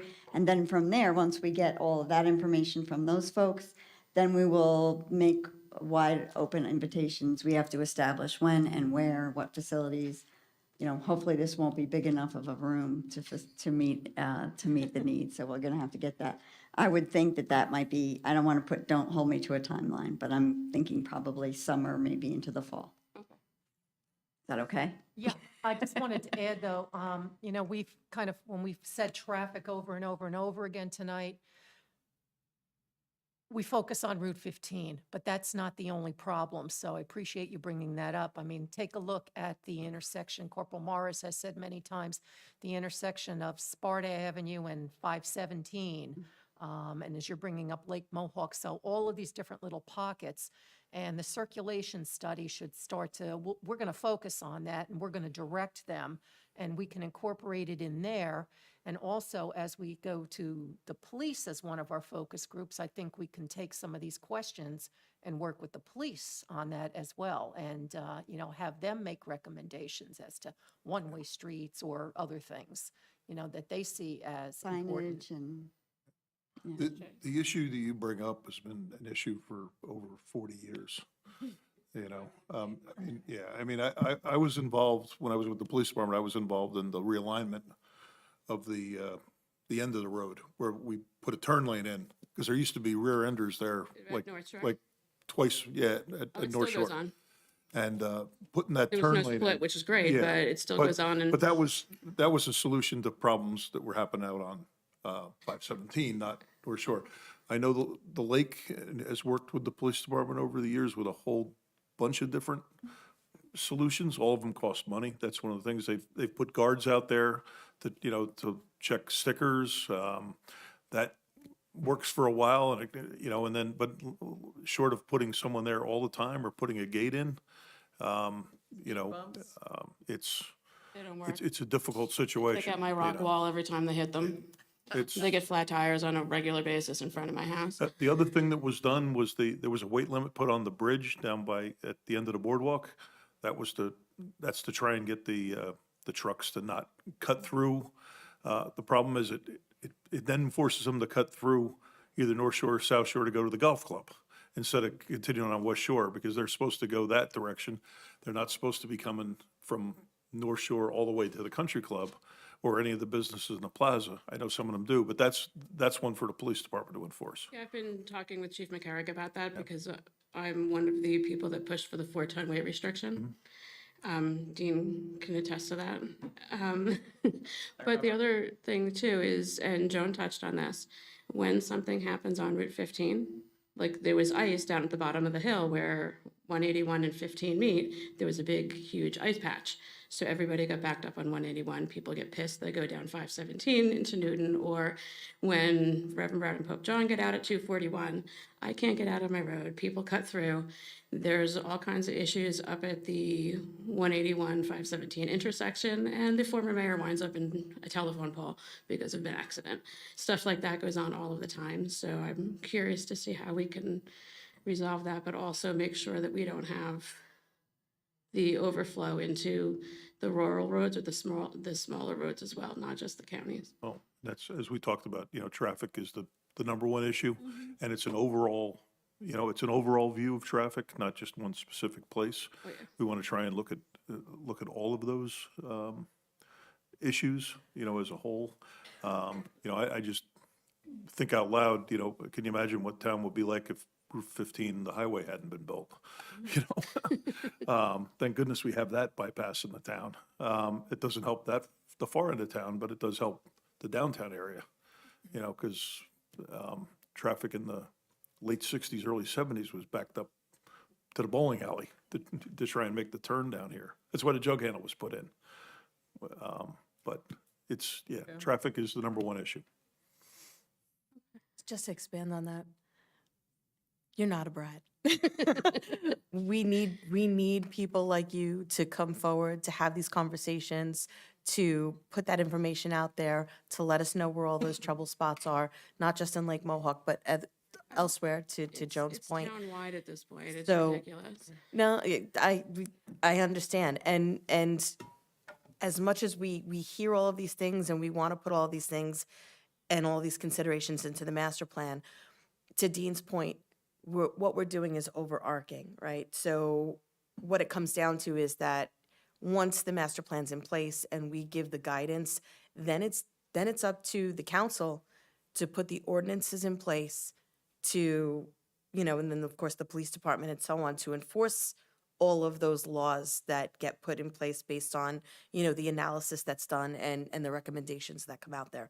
So we, unfortunately, it's a process, and I hate to say that, especially to you, because I know how passionate you are about this. I'm just as passionate. But we would love to see, you know, something happen tomorrow. Would absolutely love it. I don't know if that's feasible, but, you know, I mean, now that the conversation has started, amongst everyone. The council's talking to the planning board's talking to zoning board, subcommittees out there talking to the public. But just keep coming, keep on us, keep us accountable. That's all I'm asking. Sorry, Marty. Sorry, Dean. No, keep us accountable, please. We built tunnels, sinkholes. Yeah. So, It took me an hour and a half to get here from Basking Ridge because of the sinkholes. So far in the last couple of weeks, it's been alpaca farms, it's been sheep, and it's almost dying on Route 15 coming up here because somebody decided to ride on the shoulder of the road. And that's just Wednesday in my world. so I think you could be a brat, but I think maybe you and Mike should exchange information because it sounds like you two are the only ones concerned about traffic. But I think that this is the kind of stuff where we do need the public to engage, reach out however you can, because I look at stuff really far in advance, or like I learned to do that geologic timelines. It's a long time. So if anyone knows my house, hey, take my time. So slow and steady. But I think these personal observations are really helpful in the same way that, again, the planning board, we're supposed to make decisions based on our specific knowledge, local knowledge. So you're coming in here, you're saying on this road, it's bad. I don't know, maybe there's a lot of cut through there, not sure. But if everyone in town in these trouble spots were to report it, what that would signal to me is, as we're putting together the master plan, that's this living document 15 to 20 years in the future, 15 is the big trafficked area. But what happens when 15 is, it's kind of like a progressive, like, cardiovascular disease. Like, it's going to continue to get clogged, and these kind of observations are showing us, well, what does local traffic do? What does truck traffic do? When that's clogged, it's moving, taking side streets. So I think that's valuable for a master plan, because we can kind of say, we need to be thinking 15, 20, 50 years in the future for planning. It's planning. It's not dealing with the present. It's planning for the future, right? So yeah, keep coming, keep being the brat that you might be. I didn't say it. I'll keep pestering you guys. Yeah, thank you.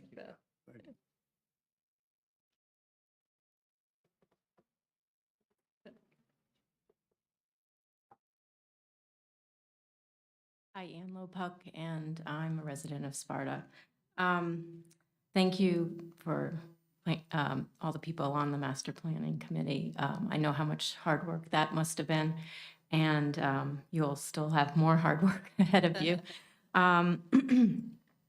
So definitely open space is something that I would like to propose, but also one of the things that I was thinking that a master plan should really think about is the architectural style of the buildings that are, especially in the downtown area, because recently I've seen a few buildings in the downtown area that have been knocked down, and what's been built doesn't necessarily go with the architectural style that I think was originally planned in the town.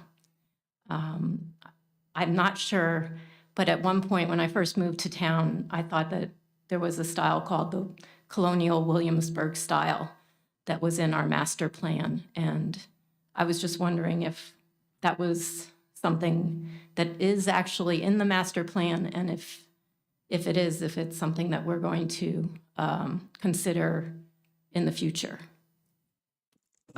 So the master plan is not a regulatory document, but it does dictate what can happen within your regulatory documents. So one of the things that actually came out quite frequently in the survey was looking for design standards as well as sign standards. So those are things that you can have in your zoning ordinance. You can have them as part of your site plan review where you have standards of the way things are built. I do work in the city of Summit and they have quite an extensive design guideline within their development regulation ordinance. And it goes down to things as specific as the roof pitch. And there are items that you can do within your ordinance that can kind of, for streetscapes, you can say, you know, sidewalks have to be this wide and you have to have a street tree every X amount of feet. You have to use certain type of pavers. The street lights, you can go as specific as the specification of the street lights that are used. And all of these things are things that we will consider in the master plan. I think that as we dig deeper into it, we'll kind of start developing standards of things that are looked at favorably within the township and ways that we can encourage the continued development of things in that same order. So things as specific as materials that are used on the buildings, like I said, roof pitches, streetscape design standards as well, specifically in your downtown to make sure that there's that cohesive look throughout the downtown. And then as we kind of start proposing things like sidewalks and walkability, you can continue those design standards to create that connectivity between different places in town as well. So, sorry, I lose my voice. So once we do have those design standards, then they're enforceable. So somebody wouldn't be able to just knock down a building and build something that looks like it's from Florida. So once it's codified, so you'll, legally speaking, it's very difficult to tell someone they cannot knock down a building. But you can create design standards and you can codify them and say you, for example, in a retail space, you can say things like, we want open windows in your downtown. We don't want glazed windows. We don't want signage covering the windows. In terms of homes, like I said, you can put roof pitches so there's no flat roofs, which in this part of the country probably wouldn't make sense anyways. But there are different items like that that you can do to ensure that the type of development that is being done is done in a cohesive way. Okay, thank you. You can, And one thing before you go. A lot of people, when they think of the master plan, they think there's a comprehensive document, it's about 100 pages long, and, you know, it's hard to read. But also, the master plan includes several elements, and includes amendments related specifically to certain zones. There is an existing town center amendment. If you go onto the town website, all the master plan documents are there. You'll see one there for town center. Take a look at it. And I think what you're going to see in there is a lot of what you're looking to see. Now, the question is, you know, the next step, you know, do we need to beef it up? And then following what Dean was saying, does that now need to get fed into the ordinances so we can support it? But I think if you're really concerned with the town center, I would look at that specific document, and you can find it online at the master plan survey, the website. Thank you. I think if you also want to take a look at read through the ordinance, find the ordinance or the zones in the local code, and you can read those adopted ordinances that go with the zones, with the design standards, and you can see that there is contemplation of what you're talking about. In the past, I believe also Lake Mohawk had an architectural review committee. So if you look at White Deer Plaza, you'll see kind of varying degrees of, you know, intent. And then I think probably around the 70s, a lot of that started to kind of peter out. But there was certainly, that was one of the foremost earliest planned communities in the late 20s, early 30s. They had an intent. I'm not sure if you were talking about the Colonial Williamsburg, you talking about the Powderhorn Green off South Shore Trail.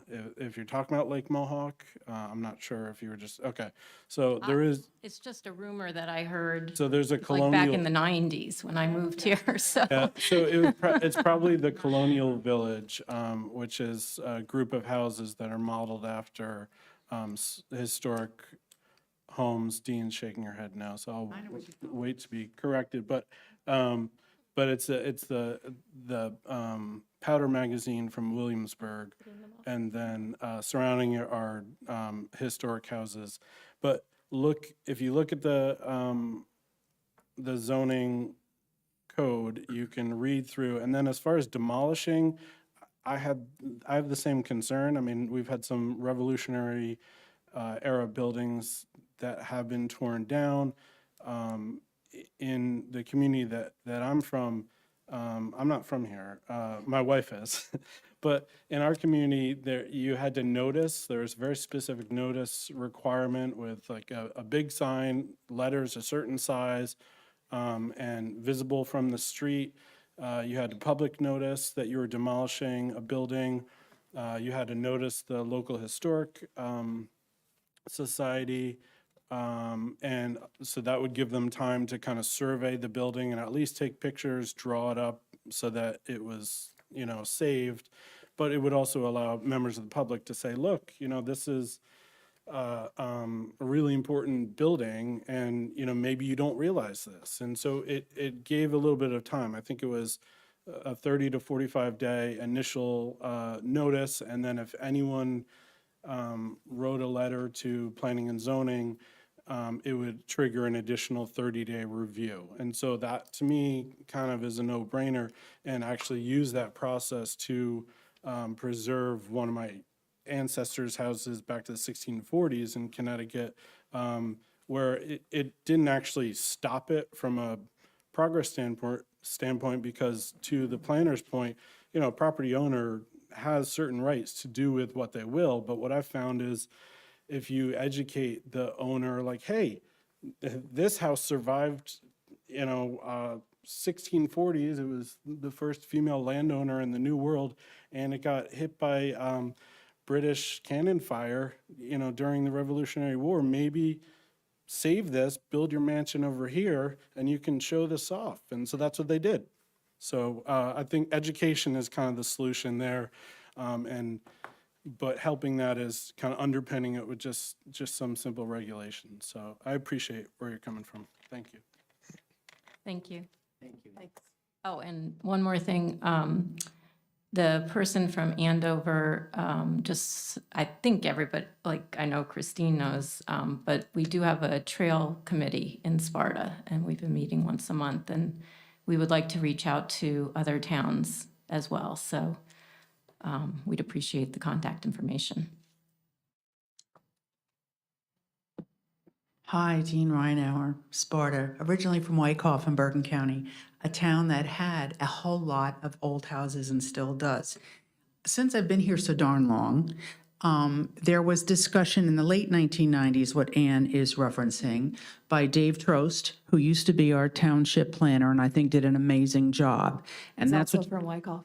pardon? He also lives in Wyckoff. Yes, I know. And I went to school with his cousins. So he and I used to have a lot of conversation, and his vision was to kind of have that specifically in what I call the row or the municipal, where this building is. And I remember him saying, if we have to have Starbucks and what I call the chain things, and he's been gone quite a long time now, he said we should have them out on 15. We should have like the Cloveberries of the world, the mom and pop going to what Ann is alluding to about that Williamsburg old, because honestly, for a town as large as Sparta, I don't think we have a big historical area, which brings in Ernie Hofer, who used to be, for 20 years, the planning board chair, and Will Hookway, who is the vice chair. They wanted to have a historical designation significance, and for some reason, it didn't get approved, but they spent an awful lot of time. And I found it, and I think a lot of people in town were very surprised that we weren't going to make any effort. Around that time, I began my service to Lake Mohawk Country Club, and I was on the board for 15 years.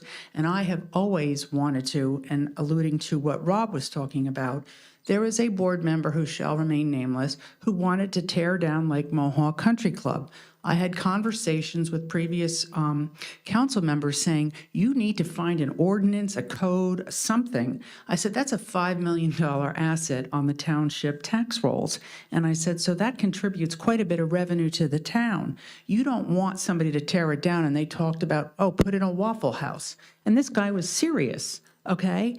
And I said, so people at the town council at the time were looking at me like, well, what do you want us to do? I said, it's a big rateable. It's a historic building. It has that little designation thing. Write something. I don't know. Ask the lawyer what to do.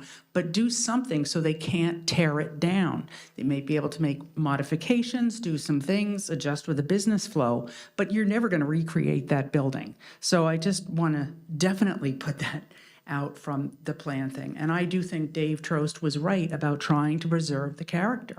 I mean, I think in a town like Wyckoff today, you do have McDonald's, but it doesn't look like a McDonald's. It looks more like the Hilton Head. It looks like it blends in. And, you know, if people want to have that type of food, whatever, at least it could look like it belongs in the town. So I just want to say.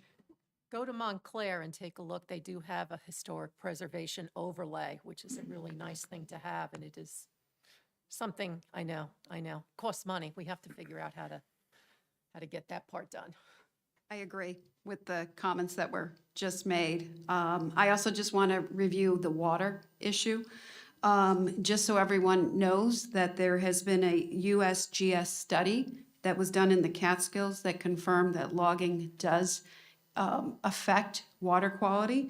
And I know there were some comments made previous that I'd like to just correct a little bit, because as we look at the master plan, I think this is an important part. The Highlands region does provide the water to over 70% of the state. And whenever you look at development and look at where large parcels of land need to be cleared, this USGS study does say that clear cutting caused a large release of nitrates and aluminum after harvest. And in conclusion, what they say is the increase in nitrogen concentration measured after harvesting is completely accounted for by the decrease of nitrogen uptake by watershed trees, rather than the increase in nitrogen mineralization and nutrification. So whereas this gentleman mentioned that even trout organizations approve the logging, it's because many of the organizations that like logging also receive federal funding, and we'll see what happens now with what's happening on our federal side of the world, but they receive federal grants. And not that I'm against the federal grants, but we just want to do the right thing for the people of Sparta, for the people to protect our water. Water is a huge issue. We already know we have issues with PFAS and the forever chemicals in our water. And so as we look as the master plan and looking at, we already have to address that issue because Sparta does have it in high levels in certain wells. And there was a misstatement made by this gentleman that talked earlier. Our group, New Jersey Forest Watch, has actually original members who helped protect Sparta Mountain from a developer back in the day.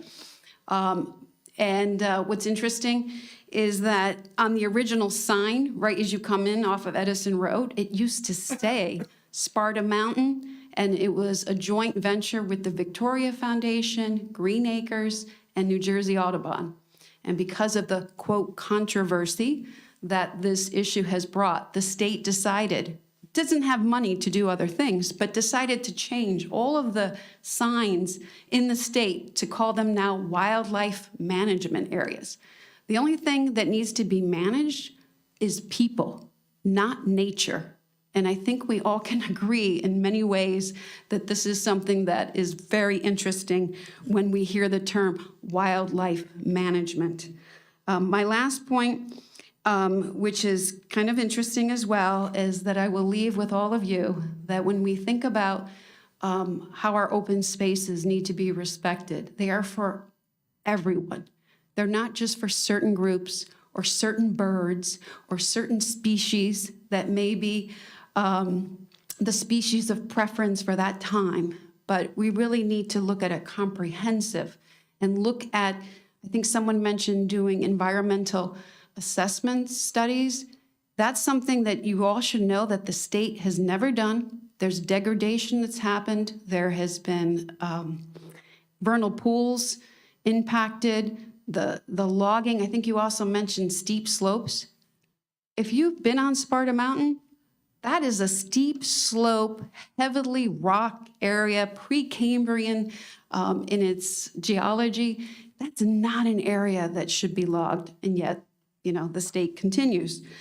So with that, I'd like to just close that I hope that all of us here honor and respect what the residents said in the survey, and that we all work towards not seeing our open spaces being logged for private interests so that they can make their money and profit off of that, when all of us should be able to enjoy those lands. So thank you. I don't know if you have any questions. If you want that USGS study, I can forward it to you, because water quality is something we haven't really addressed, and we need to, especially with the forever chemicals. This is a big topic. I just wanted to Sure. ask you if you had attended the presentation that the state did on their logging on Sparta Mountain. Yes, I was here. Yeah, I was so- present. So I was there too. So, I mean, I think we probably need to, right, move on from here, but Sure. totally hear all those points and, yeah, I have separate comments as a resident, but yeah, Okay. thank you. I would just clarify too that Sure. you misspoke. It's not true to say that the township has done nothing to protect the water and is not focused on PFAS. That's all happening as well. So that's a little Okay. bit inaccurate. Okay, I Yeah. appreciate that, because the Yeah. public is not aware of that. Like, I haven't heard anything. It's been, last year was a big topic at a lot of council meetings. Okay, Funding conversations and kind of what's happening with our water system. So there's already actions in place. okay, that's start good to addressing know. PFAS specifically, and we've joined a class action lawsuit last year for protection to possibly Okay. get funding to Get help support funding. that, and there's grants, so a lot of that has happened, and also there's been a lot of water quality protections for the aquifer, maybe not as much as some would like, but there is, there's always room to grow in that, but there is Sure. protections that are in place and that the township has done over the years too, so just to level set on that. No, I appreciate that. And as a public resident who has maybe one of those affected wells, you know, it's good to know that the town is looking at that, because that is something of a great concern. You know, we all need to be concerned of that, because these chemicals are not going away. That's why they call them forever, unfortunately. Thank Okay, you. thank you.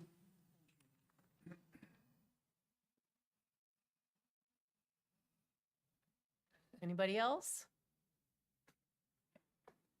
Bring it back to the dais. Anybody? Okay, thank you. Well, great discussion. A lot, as you've all been saying, a lot of work to be done. But we're looking forward to doing it for our community. We have two other things, or one other thing on the agenda, which are the updates. So we can quickly move through them, I'm sure. The first one is from Town Council. At that last town council meeting, the town council passed the filming resolution that endorses the efforts of our filming council that is trying to bring movies to our town, to utilize our town, and we're trying to conform with the state standards and be part of that effort.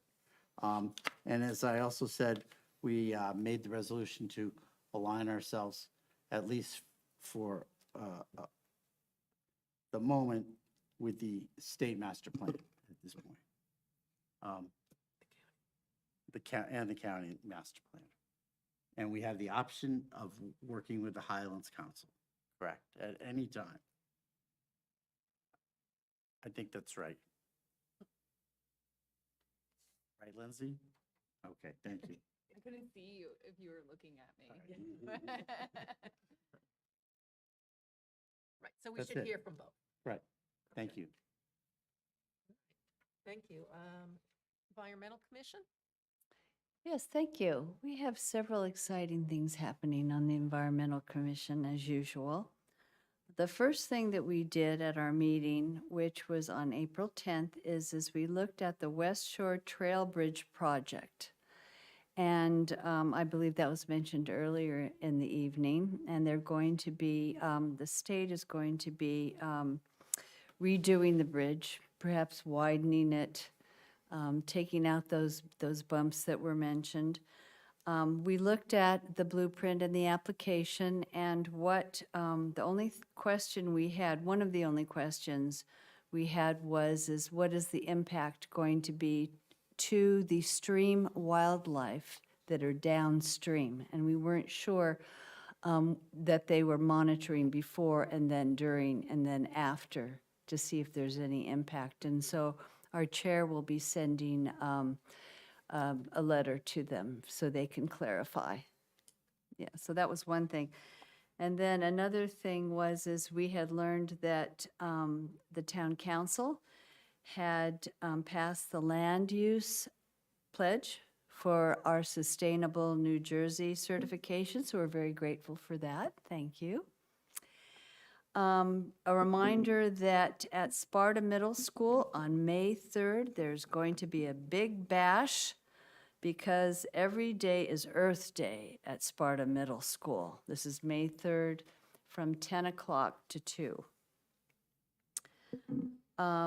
We are still pursuing and looking at the, and hoping that we will be able to have a speaker that talks about deer management, since there's much concern about that from our community. So we're hoping to get a presenter from NJDEP to speak to that and perhaps even develop some sort of a plan for Sparta in the future, help us in that direction at least. The Rain Barrel Workshop was such a huge success last year that we're thinking of scheduling that again. Perhaps, as suggested by Neil, we could do that on Sparta Day. And that's just about it. We're working on Sparta Day. We're working on tree ordinance updates, and we participated in collecting hundreds of pounds of rubbish around the Blue Heron area at Bagot Day. We hope to have another Bagot Day perhaps in the fall. Currently, our chair has suggested that we think about, read about a resolution that is going around various towns relating to packaging. And this is called the Packaging Product Stewardship Act. And whereas 40% of plastics produced are used for packaging, and there's a plan throughout the next decade to reduce this. So this would be something that we'll be discussing at our next meetings. And that's all I have. Rob? I think you covered it, right? There was something I was thinking of, but yeah, I think you got it. You've been busy. We're busy beavers. Oh, yeah, I wanted to ask you, what was the top item with the Bagot Day trash collection? Because I think it is worth noting. I'm going to keep bringing it up. I've heard about it, yes. I think it was like, what was it, like a bed frame or No, the most frequent. a not the toilet? large- What? Clearly, those little fireball or vodka bottles. Oh, that's what I Those find little in my shoes. house. Yeah. So people must be just Window, awesome. Little vodka. They're right after they get off of 15, before they go home, they're tossing it. They're tossing it and then going home, That's in every town. coming into town and leaving. Has the same problem with those little fireball balls. Wow.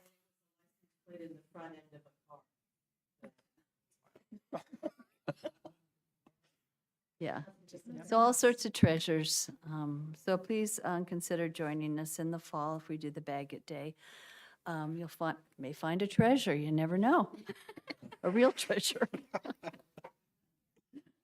Are there salvage rules? Do we get to keep the treasure? Or? Do you know? Would you want to keep? No, the no. treasure? Well, all right. So the reason I brought it up is because those little alcohol bottles that are frequent, we have Ernie here. And if anyone's looked, it's kind of something that popped up on my radar that towns have either tried to ban the sale of those or they've instituted collection recycling programs, and some of them have earned about $70,000 a year in turning in those little bottles for 5 or 10 cents, which just think of the sheer number of them. And Beth is still in the audience, so I mean, I've noticed a lot of those little bottles on our street, and it just is interesting, but it's a little bit concerning to me because you consider, well, how did those get there? So, problem for someone else maybe, but yeah, no, they're getting rid of that. Yeah. I have a question about recycling, if you don't mind. There are different types of styrofoam, and I'm not sure which ones get recycled. You have the peanuts, you have the blocks of styrofoam, so I was told the blocks could be, but not the peanuts, and I've heard that, Just my the curiosity. spongy, what we would consider the spongy styrofoam, no, but like the block, that surrounds the computer screen that, you brought home, that is made into the molding and such, and you can bring that right over to Sussex County Municipal Utilities Authority. How do you know this? So that, if it was computer packaging, it would snap if you tried to break Yeah, it. it But cracks. peanuts would do that too. Well, it depends on what Paper, peanuts. if it was Some of them are consistency. biodegradable. There's also peanuts that started being used quite a few years ago, and I know UPS used to use them, I don't know anymore, but they're made out of cornstarch and they just melt. You How do you can, know? because they're different, 'cause they're yellow. Water They're on 'em. yellowishy. And you can pour water on them and they'll just melt, which is fine. It sounds like it's something we can ask Environmental Commission for clarification and get Yeah, I back was to you just on. curious because I was reading about another town that has styrofoam recycling coming up this weekend. So one thing people should know, because I don't know, we don't get a lot of audience at the Environmental Commission, but just so everyone's aware, if you think of soft plastics, which would be kind of the shrink wrap plastic around water bottles, if you're buying water bottles, PFAS bombs. If you're plastic that you can easily squish into your hand, if you start collecting that, you will be surprised how much you can collect. And there's a drop off at SCUMA, but there's also a drop off at Ocean State Job Lot in the front, I believe. And if you take a picture of that and email it, it should be on the website, but there's a program where a school is trying to earn a free a bench made of recycled. bench. All right, can you, Yeah, 'cause- yeah, you get 1,000 pounds, I believe it is, right? Yeah, and it is surprising, once you start bagging it, I know planning and zoning, some of the municipal office staff has started collecting some of that, and they're pitching in, so I would urge people to take a look at that. Instead of throwing it out, you can actually recycle it. So, Yeah, it's a Trex program. Kara Johnson is doing it with her green team at the Sparta Middle School. that email. Do you Yeah, have that so, email? so you could take a picture of it. But do you have the email and all that?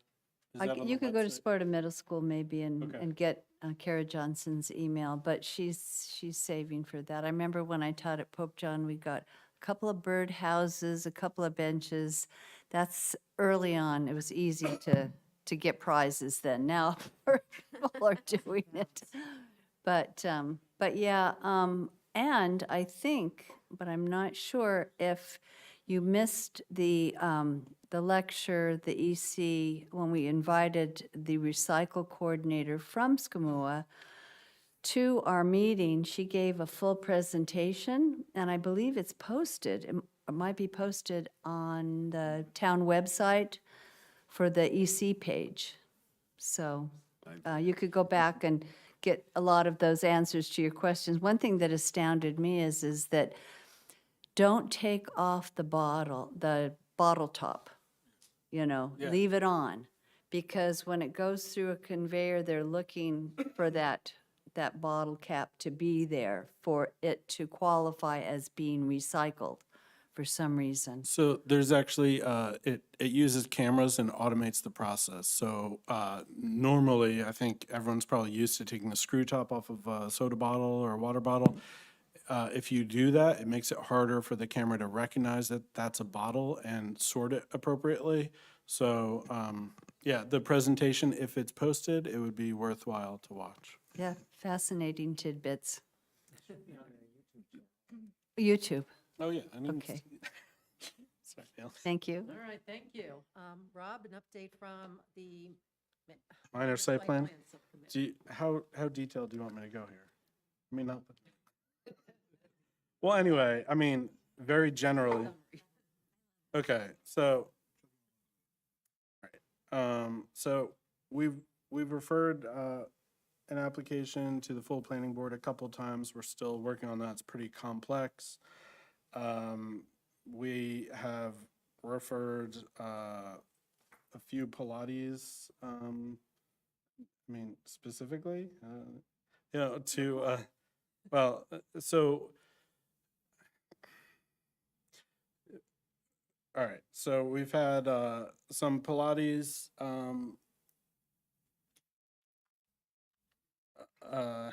applications have come in, and they're not zoned for that. So basically, all we can do for minor site plan is look at what the municipal land use and the local code tells us. So I would kind of like, I guess, use this as a platform to say, minor site plan looks at a lot of applications, and part of that might be because our application fee is low.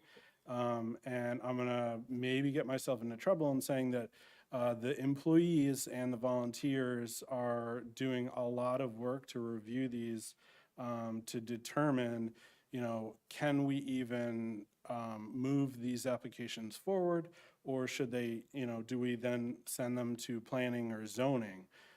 So I'd kind of ask the public, I don't think any of you probably here today, but if this is heard by someone else, please look at the application. It's very detailed. When you try to start a business in Sparta, we're contrary to what people may say. We're not anti-business. We look forward to business, but it's very simple. Go step by step, fill in everything to the best of your ability, and check that the parcel that you're trying to put a business in, the use that you're trying to put into that parcel is allowed. It's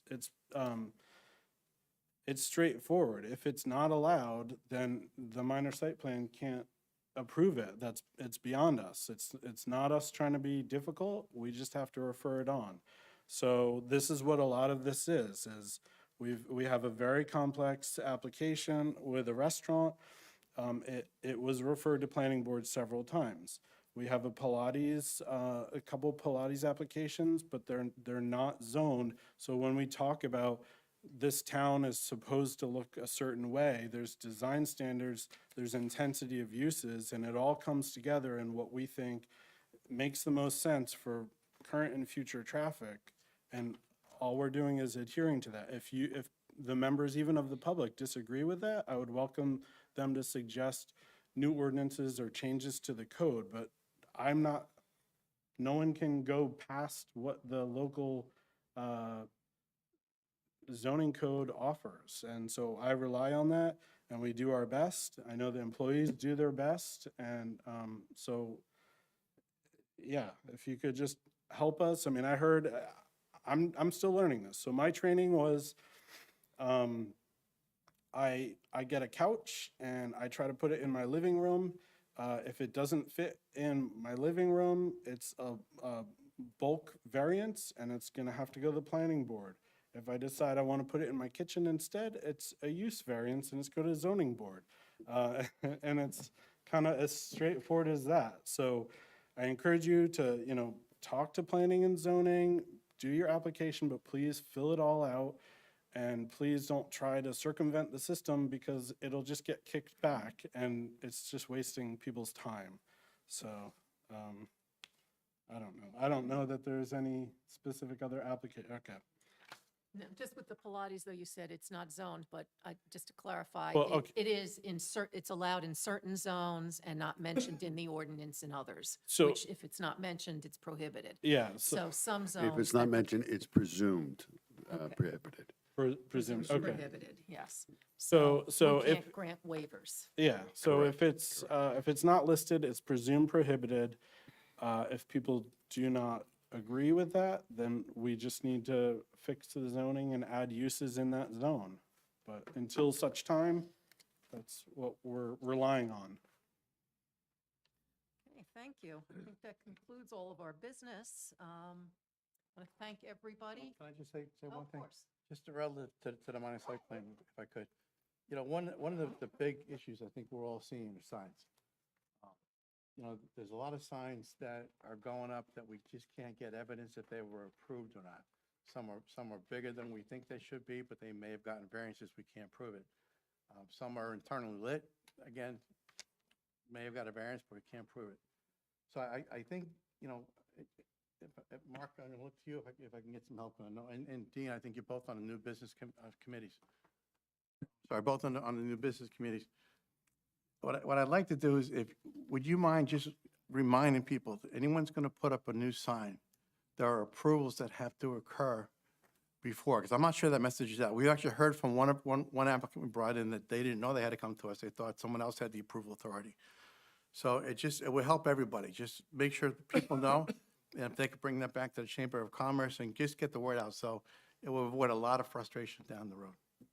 Well, and I think I've said enough, but I just want to add I think the sign that you're talking about where they said that they already had approval, that was within Lake Mohawk. So that has an additional step. Lake Mohawk has to get approval by the Lake Mohawk engineer, but the engineer will always say, if you read what's prepared, it says subject to township approval. So you do need to do that step too. The township is going to need the approval from Lake Mohawk for anything within Lake Mohawk. Then you take that to the town offices, and then you complete your application. I agree, but you know, just to be clear, it's not just Lake Mohawk we're seeing it. I think we're seeing it in TCC. We're Oh, no, seeing it I was in just- T1. yeah. We're seeing it in the economic. You know, when we talk about the town center, where you wanted to have that historic look, signs can make a difference. Right. You know, if you want a historic looking building, have historic looking signs as opposed to big internally lit boxes. And the ordinances steer you in that direction. So again, it's just, I think it's just an awareness, because I'm not sure that the business community is totally aware. No, thank you, Ron. I mean, No, they're not. as Dean and I can attest to, there's been a lot of discussion about that in just the 2 meetings that we've had this year. And we're formulating our ideas on how to put together a brochure, a book, a guide as to how you how you open a business here in Sparta. That's great. Okay. Very good, yes. And if they could just check the ordinances before coming to minor site plan, because then they'll know if it needs a variance or a waiver, we can't do it. Okay, I'm not going to forget this time. Is there any other business from the public? Anybody want to speak on matters that have not been heard already?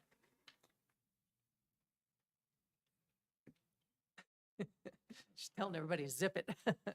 Okay, with that then, entertain a motion to adjourn. I'll make a Make the motion motion. to adjourn. I'll second that. Who thirds it? All right, motion to adjourn. Thank you, everybody, for coming.